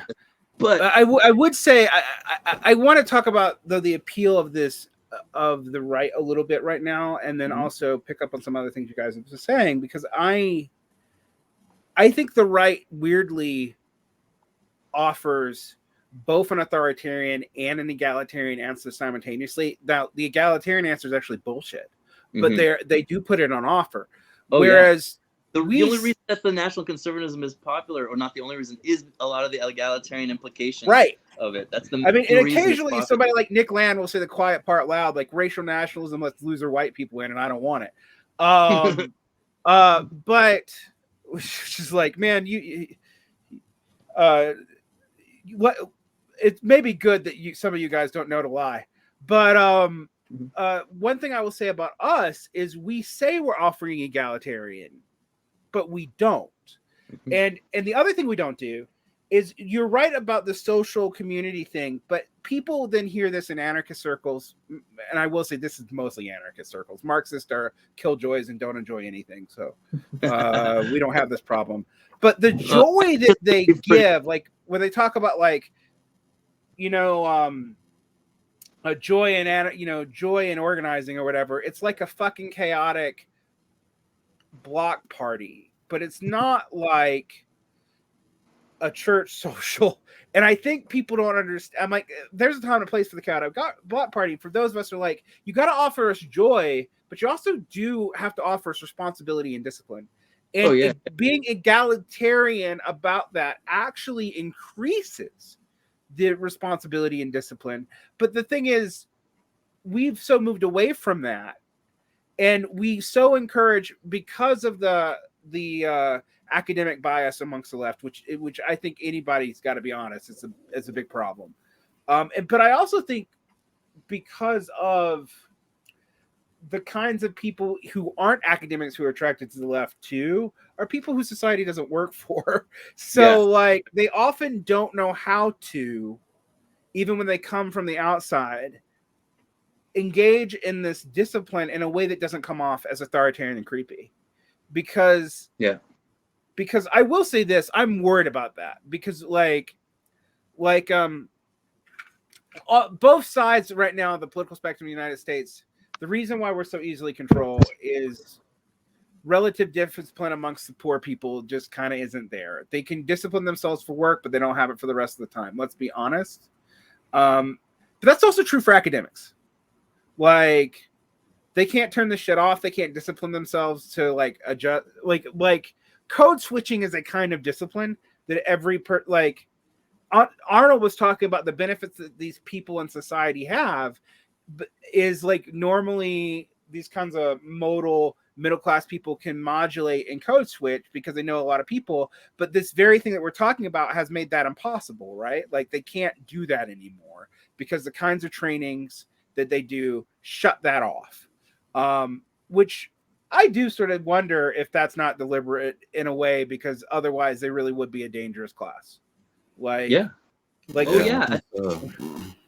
like the academia was a potentially dangerous class in the 60s, 70s until the 80s. It really was. You can read the stuff when you read anthropology from the 60s versus or 70s versus now.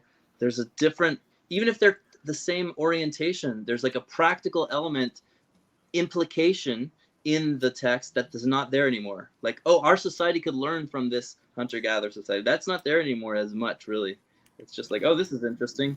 You know? Yeah, or if it is, it's, and I know we pick on David Graeber a lot here, all three of us do, but it isn't that Graeberite way. What we can imagine another world is possible. I'm like, yeah, but only if we can figure out what conditions to create to do that. It's not just a matter of like, I believe it, therefore it's automatically true.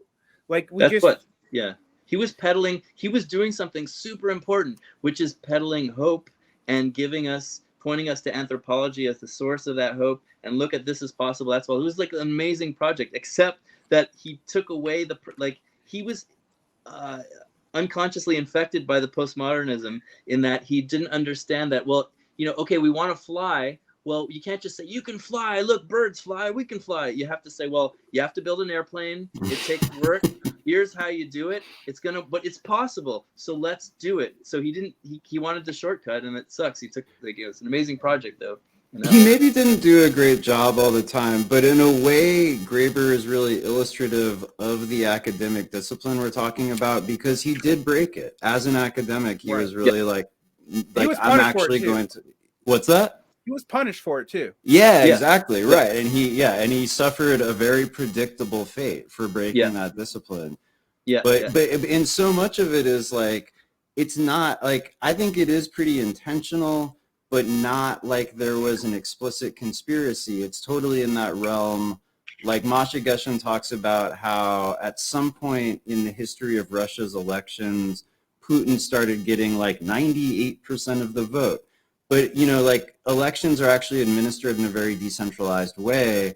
And it wasn't like there was a memo or that there was like an explicit, like a meeting where everybody was told to stuff the ballot boxes. There was a set of changes in society where the people who administer elections at the local level got the implicit memo. And they were like, oh, time for Putin to win by a landslide. Like, got it, you know. And I think that what happens in academia is very similar. You know, it's like it is intentional, but it's not the result of an explicit conspiracy. I think it also happens in the media, because the one thing I've noticed is like, we used to argue that there was no liberal bias in the media, which was hilarious, because that was the only thing I'd be like, well, there is a liberal bias in the media. There's no left wing in the media, but there's a liberal bias. Right, exactly. Yeah, right. No, huge liberal bias in the media. Yeah. But no one's setting down the agenda, and it's actually not as true. Someone probably is setting down the agenda for parts of the right, but no one's setting down the agenda on the liberal media to be like, this is what we're going to avoid talking about, and this is what we're going to talk about. We're only going to talk about race. We're never going to talk about class, you know, like this, that, and the other. No one's done that. I don't believe you'll ever find that smoking gun, because that's not how this works. Yeah.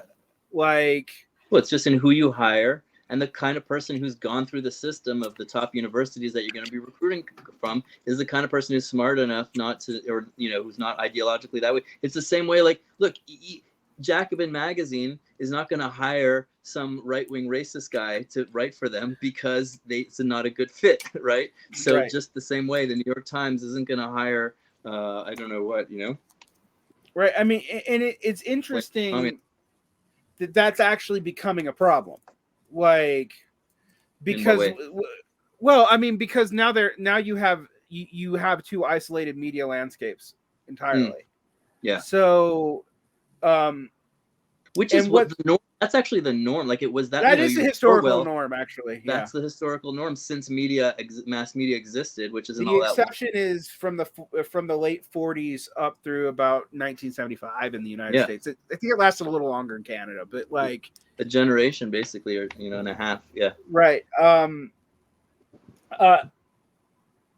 It's interesting to me what that implies, because right now, what that means is in the prior, when we had these highly partisan presses, the general public actually knew they were highly partisan and was not invested in believing them. Like, what I find interesting about now is many people, they think the media is corrupt, but then they trust one part of it implicitly, and that is sort of new. The identity formation is tied up into these ideational consumer choices to that extent is new. Now most people don't watch fucking cable news. I mean, that's the irony of this is like, it's like we're talking about this and like, yeah, but most people aren't watching any of this. They're like sharing it as memes on, like, somebody's watching it, somebody's sharing it downstream like 50 times, and that's where it's getting in. But it's weirdly different right now. So one thing I have noticed is the left, and I mean the left is getting slightly older than it used to be. When I got into activist spaces, which is later than Arnold, I think, which I entered a little bit around the battle for Seattle. Like I went like dumb kid, got involved in that. It was my first major trip outside of the Southeast. It really soured me to the left because I was too young to understand it, and all the anarchist joy shit made me like ill. I didn't like this. I literally thought this is like upper middle class bullshit. Like, you're fighting cops, why are you dancing it? But then also tying bike chains to your neck so that, like, why are you using your body as a shield and not somebody else? It actually was like part of my thought process. But anyway, that I've recently noticed, however, that the left is getting slightly older. Finally, like there are finally older, like Gen X lefters coming out of the woodwork, which for a long time for me, we were like, it was kind of a lonely place. And I think part of that is the region that I grew up in. More than it is even like a generational difference. Like, I'm from Georgia. Where were you mostly operational, Arnold? Like mostly in the Pacific Northwest and the West, or California, the West Coast. All right, yeah. So very different group. But when Arnold describes mountain hippies and hillbillies in the West Coast, they are still the same people that are in Appalachia, and that was interesting. So I was like, okay, now I see where there's differences, because we didn't have that kind of space where I lived in the South. But the universities became more and more like, and even small, state universities, they're not like elite institutions where people are getting canceled all the time. That's not what's happening, and still not what's happening. But their value system did start to reflect the broader academic culture a lot more than when I started, because I can tell you one of the most interesting things about my life is I went to a school. This is a school that became a university. Most of the students from it, when I started going there, were from Central Georgia themselves. Later on, they're from North Atlanta. I know you probably don't understand the weird regional politics of Georgia, but that's a shift from a working middle class to a upper middle class. And did the cost go up of school? Oh yeah, massively. Yeah. It was made into a university, so of course it went up. It was a community college before that. But it's also, they've deliberately recruited, so it didn't matter. Like, because in Georgia there was a bill that paid for all B students could go to college off of the lottery if they wanted to. With some caveats, you had to pay. They paid tuition, but not fees. Fees, of course, then astronomically went up and tuition kind of stabilized. Yeah. But whatever.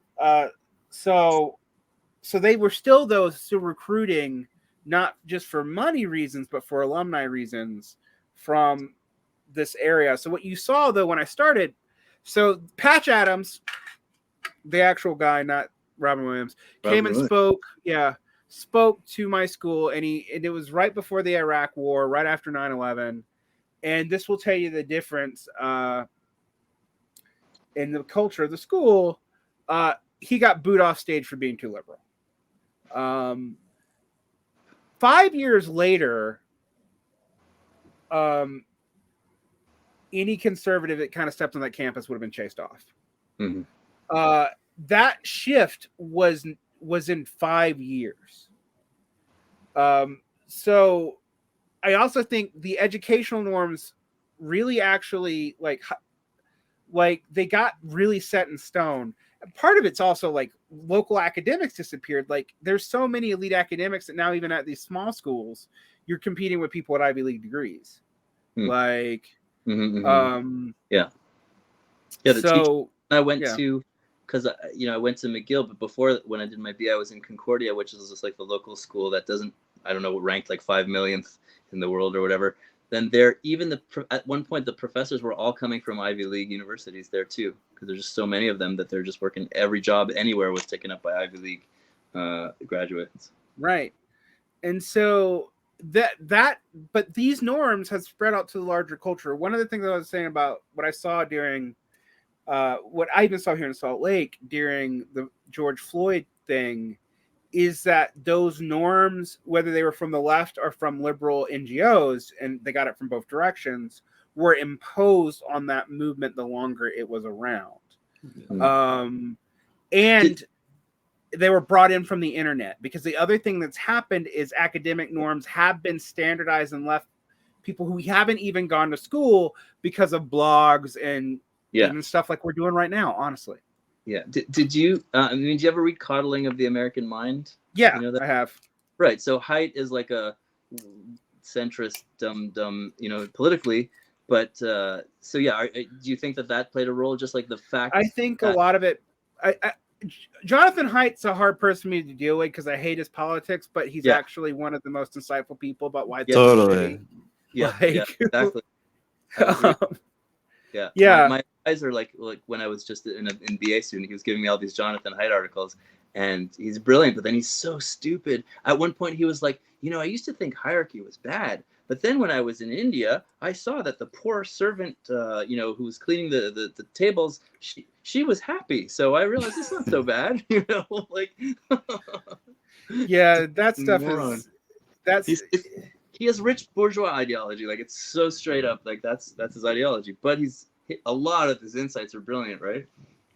I think that core thesis in The Coddling of the American Mind, that the style of discourse around harm through, the lowering of the threshold for claims of harm in the style with which people talk about it, is basically it's extracted from the trauma response, right? It's like people have a mode has come into existence where the more traumatized you act, the more political and cultural capital you gain. And that actually, as long as you're not actually totally traumatized to the point as long as you're not really traumatized, right? So it creates this weird incentive system for people who are actually sort of doing okay to act more traumatized than they really are, and make up mental illnesses that they don't have. Yeah, exactly. And it keeps people who are really traumatized, who subscribe to that, from going through a process of integration and healing, right? And that's that gets into that whole I'm really obsessed with Jordan Peterson right now because I'm doing an episode on him at some point. Oh, I can't wait to do that. And it's going to be good. It'll be a banger. But the thing that he's ever said that I'm in the strongest agreement with is the left only has to say one wrong thing for people to be attracted to the right, one demonstrably false thing or whatever, or to embrace one. And that, to me, that's just so one of them, is that that style of like processing harm and trauma that gets so wrapped up in recapitulating it over and over again and giving it like absolute significance, like people don't like that, and they are looking for, like you were talking about, Varn, it's like people want some form of discipline or some kind of, you know, in the way that that's become so coded as like not our thing, like the way that like that sets us up, like that sets up a guy like Jordan Peterson to like grab the mic and get all the power, right? Because he's like, clean your fucking room, and suddenly he's a guru, you know. He's giving you just that little bit of like little bit discipline that like it shouldn't even be that interesting at all, right? But people are like, wash your ass. Whoa, at all. blown, you know? Totally culture war shit. Girls not gonna be impressed if there's piss all over your toilet. Whoa. Like, wow. It is amazing, right? And it's also amazing that how this just like, okay, I'll be a little personal. I have severe PTSD, and the last thing that I want to deal with is left-wing cultural norms around trauma. Yeah, exactly. It doesn't help me at all. And in fact, honestly, my response to it is to become an inchoate barbarian who just wants to beat things. Like I'm just like, no, this is not how you deal with trauma. You deal with trauma by traumatizing other people. And well, I mean, look, that trauma stuff, coddling has some value to it, right? It's just taken to insane extremes, and it comes from initially traumatized people, like genuinely traumatized people, but it just turned into upper middle class people pretending to be traumatized. But yeah, exactly. Well, like trigger warnings was a big thing. Like trigger warnings, okay, trigger warnings isn't actually a great way to handle it, because as a person who has PTSD, you don't know what's going to trigger you. You just don't. But I get where that came from, and it came out of a very specific subset online community of traumatized people trying to talk to each other about things and coming up with a way to talk about it to give people fair enough warning. And it was generalized incredibly quickly. Now, there were actual trauma activists who were like, wait, you guys are taking this in a way that we didn't mean it. And you're using it in a way that'll be politicized in a way that'll actually hurt us. Right? But that conversation was immediately dropped too, because it became a cultural war variable. And anything that becomes a cultural war variable in the United States, you can't have an honest discussion around in any political space, whether we're left or right.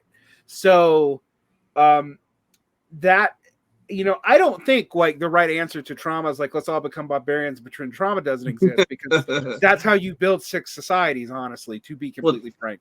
But that was the pre-60s, like, you know, right, exactly. Like you take a bunch of traumatized people, and then like we're gonna build a hierarchy around that. I mean, you went to war, go beat up your wife, like exactly. Or I even think about like when I think about Stalin a lot, like, and I do think a disproportionate amount about Stalin because of my particular political background, and I'm always like, I'd have been just as paranoid. Like, this is actually something Jordan Peterson said that I agreed with, and everyone on the left was horrified. And I was like, no, I think I would have been the same way. Given the material conditions in the Pacific class that Stalin came out of, which he was kind of not upper middle class, kind of came from a weird hybrid background. He was very poor, but was given an elite education to go into the priesthood. But then like got involved with Bolsheviks and got involved on the sketchy black market end of like robbing trains for the Bolsheviks. And of course he was also in Georgia and constantly followed by secret police. And I was like, you know what, with those conditions, and you gave me that much power, I probably think everyone was probably also a secret spy and was out to get me, and I'd also eradicate them first too. Like, well, that's what anybody like does in that amount of power, like that.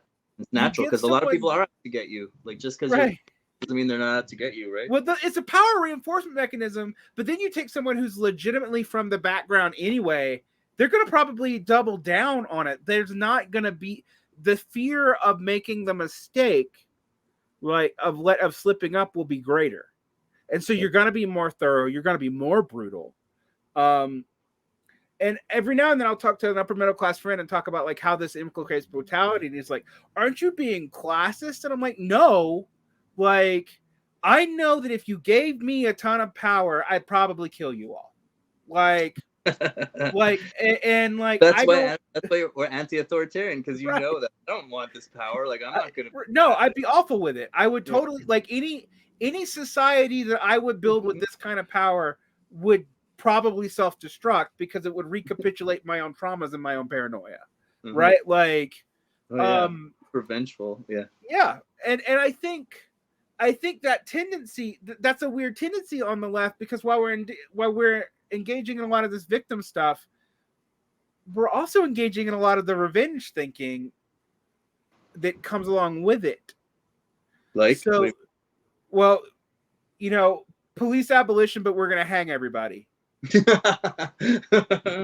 Like, and we're gonna do it by like mob sentiment too. Like, not even be like, trial and error. You know, due process is a rule of the powerful, which it is, by the way. I don't think this is a false statement. So let's just go with the urges of the mob. Like, and you know, and I always like, well, that you sound like you're an elitist. Like, no, a mob is not. It's not good. Egalitarian. A mob is what happens when you can't act on any, like, there's no way to coordinate and act cohesively, and you just fucking act. I mean, any Jewish person knows that the mob is not always a good, right? Yeah. Like, every pogrom is a mob that's like mad at something else, going to attack a bunch of poor Jewish people in the poor neighborhood because the rich Jewish people that they're mad at or whatever, or the elite, like, they're too far away that, you know. Well, this is a whole study on Jews, right? Jews were used by elites as an intermediary. Tax collectors. Right. And money, yeah. Oh, shit, you guys. Yeah. Yeah. Well, that's what well, that was the brilliant elite move, is that you use the Jews, and colonialists do this all the time. That's why what's his face, Assad, you take a small minority of people who are going to be dependent and powerless, and you elevate them. And a lot of weird, like, fetishization of marginalized people, I think, is like some weird internal colonialism as well. You're like elevating some poor minority that's threatened and vulnerable, and you're their main protector. The only reason, and then you put them in positions of power, and then the only reason they're not getting killed is because of you. So you know they're always going to be loyal. Like, that's the colonialist move. Right. And but then if you do lose, they're the people who's going to get killed, not you.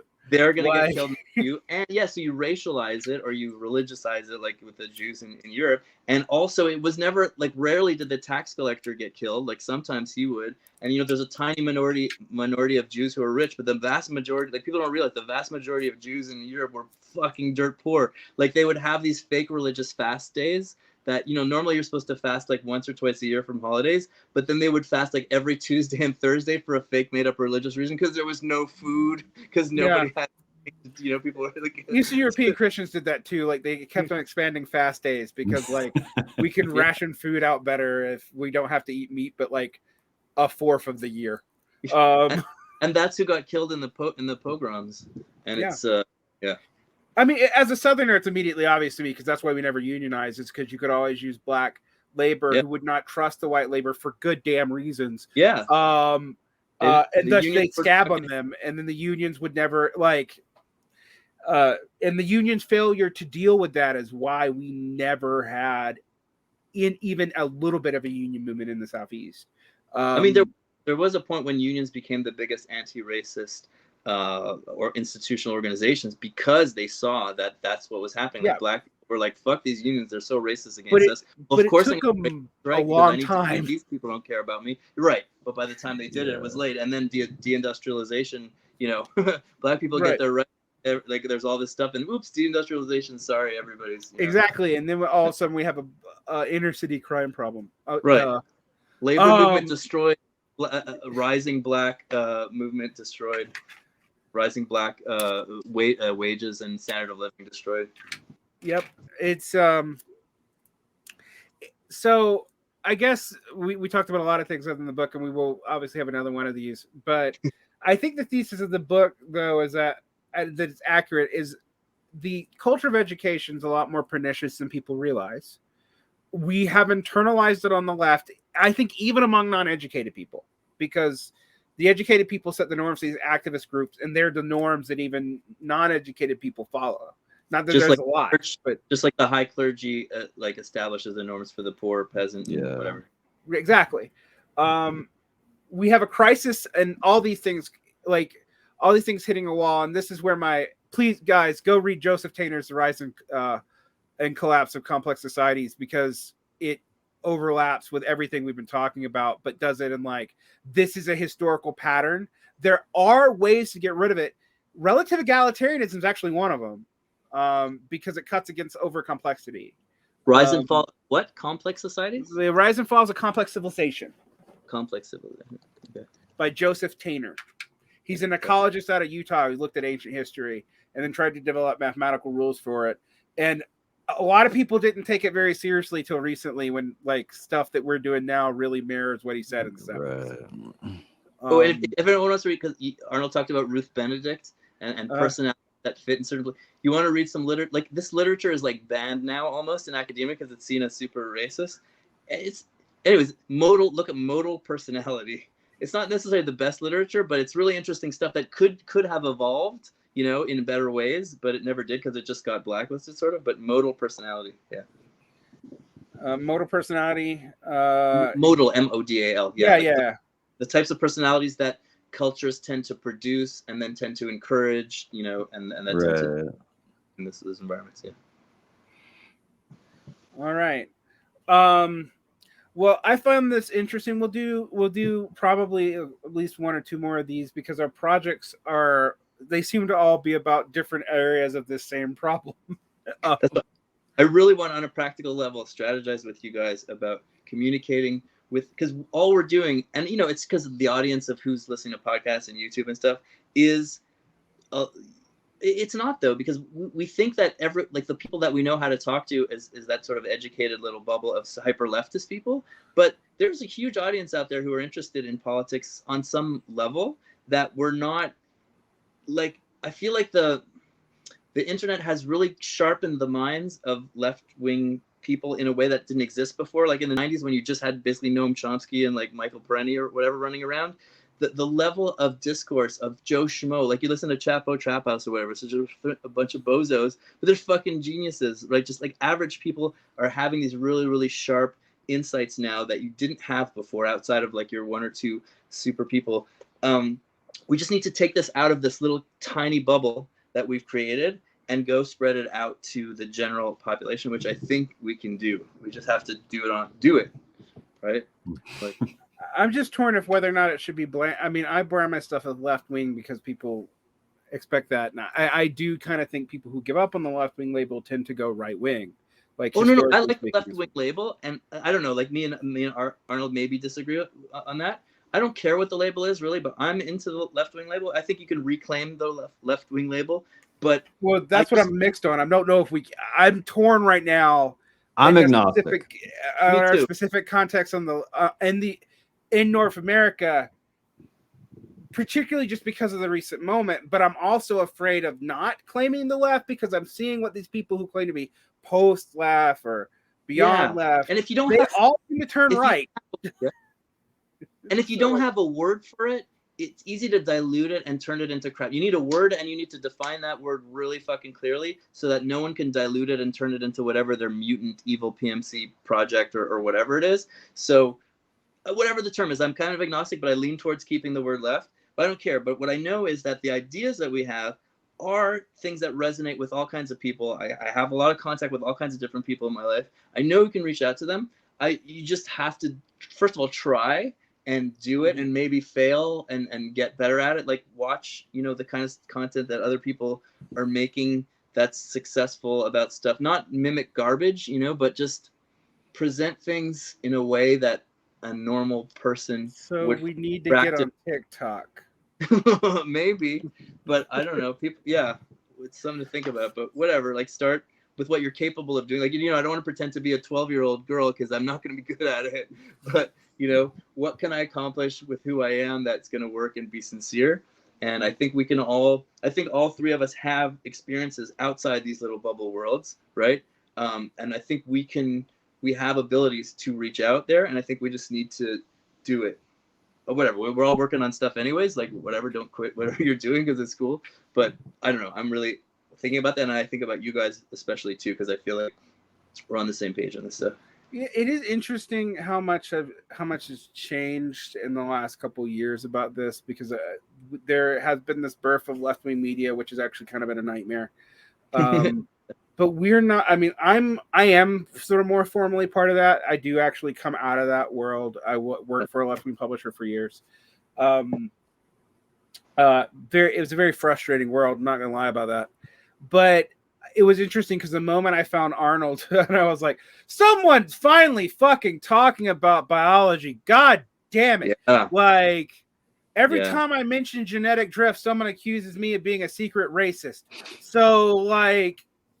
And weirdly, that's the one thing that I know from genetics that is absolutely not true. It's like if you understand genetics, you know that racial bullshit is morphology is not phenotype is not genotype. Like exactly, it puts immediately. Exactly. No, yeah, the biological stuff is so important. Yeah, Arnold's podcast blew my mind and always continues to blow my mind. But yeah, it's stuff that when I went to school a million years ago. That's the stuff that I was really studying and learning. I didn't even think of applying that in a political way that much because it's so taboo and because people hate it so much. But then Arnold just went and did it, and it's great. And he's not even getting kicked and there's no pushback for whatever reason. Maybe maybe it's because you haven't penetrated that fucking asshole shithead audience. You know, that's why. Yeah, so you don't have that audience. Like, yeah, I just don't. Yeah, it's really interesting. And the audience that I do have is like, it's not all people who are coming from any particular niche. I'm impressed by the extent to which, like it's mostly grown through word of mouth. And it is actually a pretty interesting cross section of people, which is something that like is important to me, but it still feels like hyper specialized communication. And my thing is always like my pivot towards like a broader style of communication, like you're talking about, is always in my head. I'm like, well, when I start making videos, that's what I'm going to do. They're going to be like 5-minute videos. There's going to be no like 12 syllable words in them. And they're going to hit in this way that, I'm going to like test that, the ability that I think that I have to theorize about the minds of a broad segment of the population and like land with some core motivations and like someday. But making videos terrifies me because of the amount of intrinsic work and how much my life is already wrapped up in doing these projects full time. I'm like, where does that time come from? It fucking sucks. What you need is get a new girlfriend, not the academic one, and who's willing to like help with on the project. And like, I don't know. So gendered labor will be how we. Patriarchy. Yeah. Oh man, I gotta tell you this story. I was dating someone who literally made 10 times as much money as I did another time. Oh man,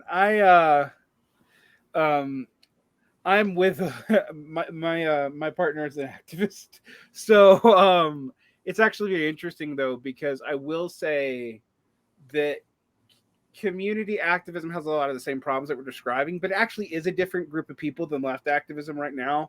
It's mostly women, so the culture is slightly less toxic. It still can be toxic, but it does seem to mitigate the competition a little bit. It's when I'm around Marxist, if I'm honest, that's when it's the worst. Yeah. Like it's like a bunch of bros, a lot of whom are para-academics, so they were academics and now they're not anymore. And like they're egalitarians kinda, but not really. Like did you ever read this guy? Oh fuck, what's his name? The article is "What is Machiavism?" MAEKH. Maybe I'm spelling it wrong. And the guy's name is Machiavsky or something. Fuck, I'll send you the articles or I'll put it in the show notes or something. But he was the original anti-PMC guy. When was he around? In the early 20s or something? He hated, obviously, the Marxists. He was a super left-wing, like, socialist guy, but he hated the Marxists. Also the anarchists. he's like, all these people with their labels and all their things were like, they're all just PMC, basically. They're all just intellectuals. Right. There's no working class shit here, you know, and he was really, really all about that, which is interesting. Yeah, and then there's what's this, Gavril? Oh, fuck. There's another guy in the bullshit. Never mind. There's these two figures who are super anti-intellectual and very pro-worker. And of course, they just, you know, went nowhere. The other guy got exiled from Lenin. He was really pushing back against Lenin, and Lenin couldn't do anything about him because first, I think he just liked him. He was such a genuine, nice guy who just cared about workers and working class solidarity. So Lenin didn't kill him. He had him exiled. And then he came back during Stalin's era, and Stalin shot him. But there's a lot of that. Yeah, the poor guy. He was so. Anyways, yeah. Because Lenin could be violent, but Lenin was not nearly as thorough in eradicating competition. No, he wasn't. Yeah. All right. Well, on that note, we will end the conversation, and we'll do this again sometime. Thank you, Pete, for coming on, and I hope people get something out of this.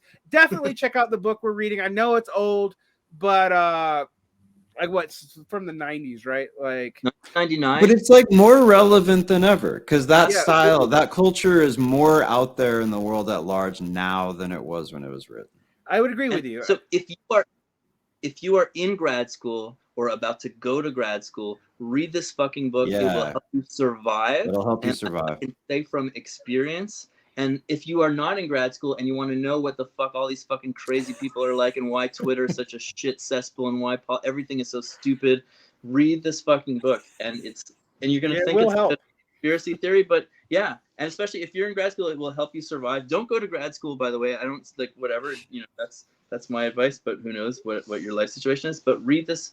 This is something that everyone should read. It'll help you understand why the New York Times is so shit, why every institution is so shit, why the TV networks are so shit, why the politicians are such craven, you know, especially when you're younger, you don't realize how people are so craven and corrupt and why this, like, you want to understand Barack Obama, read this fucking book. Like this like your brain will explode. You'll understand so much more of what's going on around you. Yeah.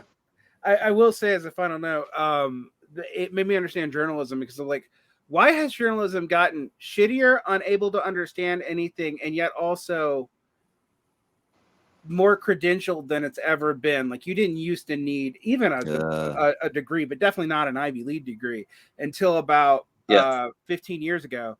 And now I'm like, now all they can do is fucking comment on Twitter. Like literally that's like half the news is like analysis of Twitter comments by other Twitter comments. And I'm like, if you think about the kind of discourse patterns you learn in graduate school, actually, this is what you're seeing. And also just take away money to actually do real research and the ability to talk to people. So and also, again, because now you have to do an unpaid internship. There was a lot of working class journalists up until the 90s, the 2000s. Like now you have to be a rich kid to become a journalist. That's a whole other thing. But the grad school. Yeah. Oh, the amount of jobs where you have to work for free for 3 or 4 years to get them is actually obscene. And I couldn't have gotten into any field if I'd had to do that because I wouldn't have been able to eat. Like, yeah, it's bonkers. Yeah. Anyway, all right, take care. That's all. Yay. Yay.